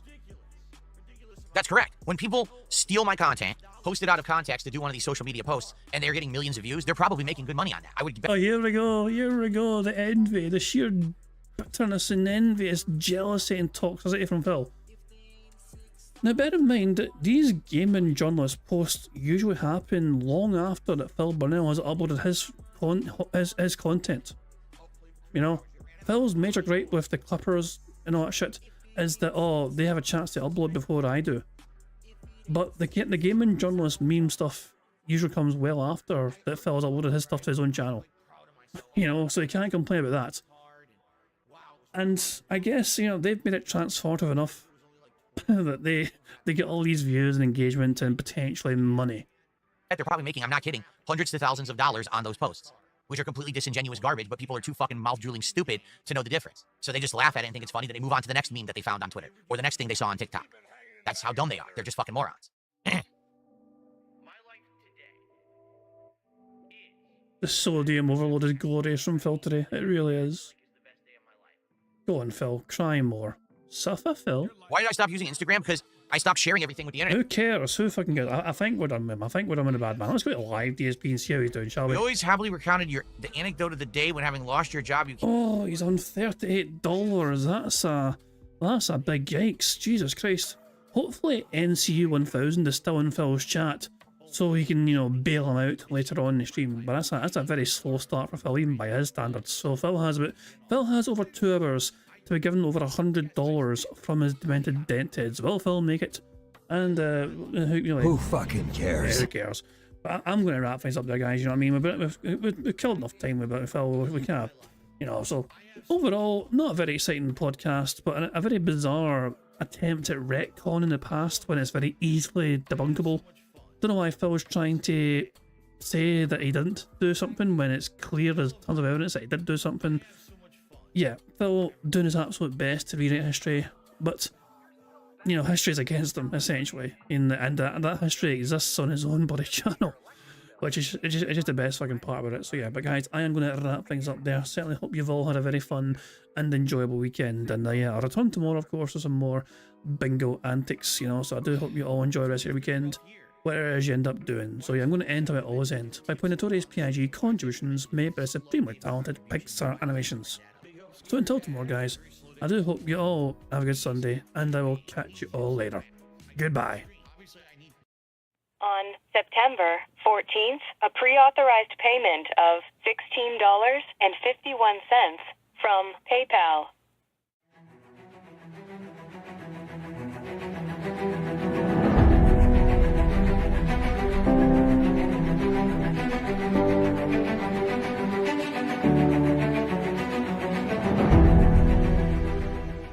All right, Luna Mills has tipped me $1.30. It says, "I'm back. What's your favorite type of shower?" When you're showered in money. When you go outside, all of a sudden, greenbacks start falling from the sky, and you raise your face up. You're like, oh, you start dancing. You go, oh, money, money, yeah, yeah. All right, I don't know what the hell you're talking about, but thank you for the first tip of the day.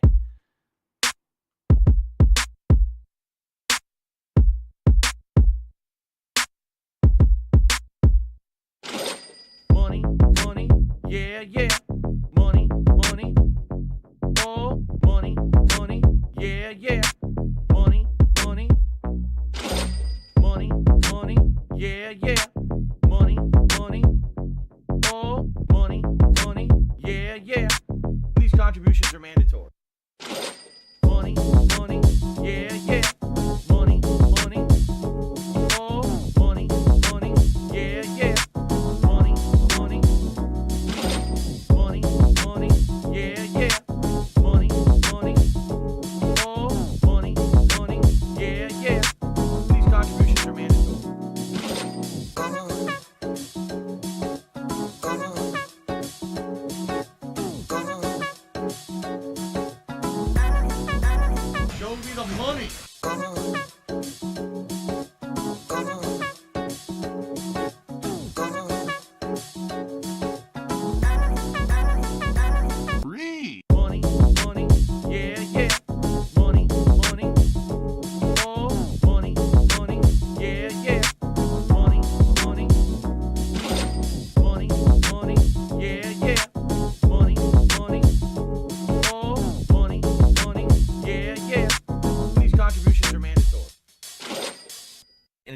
just gone like that.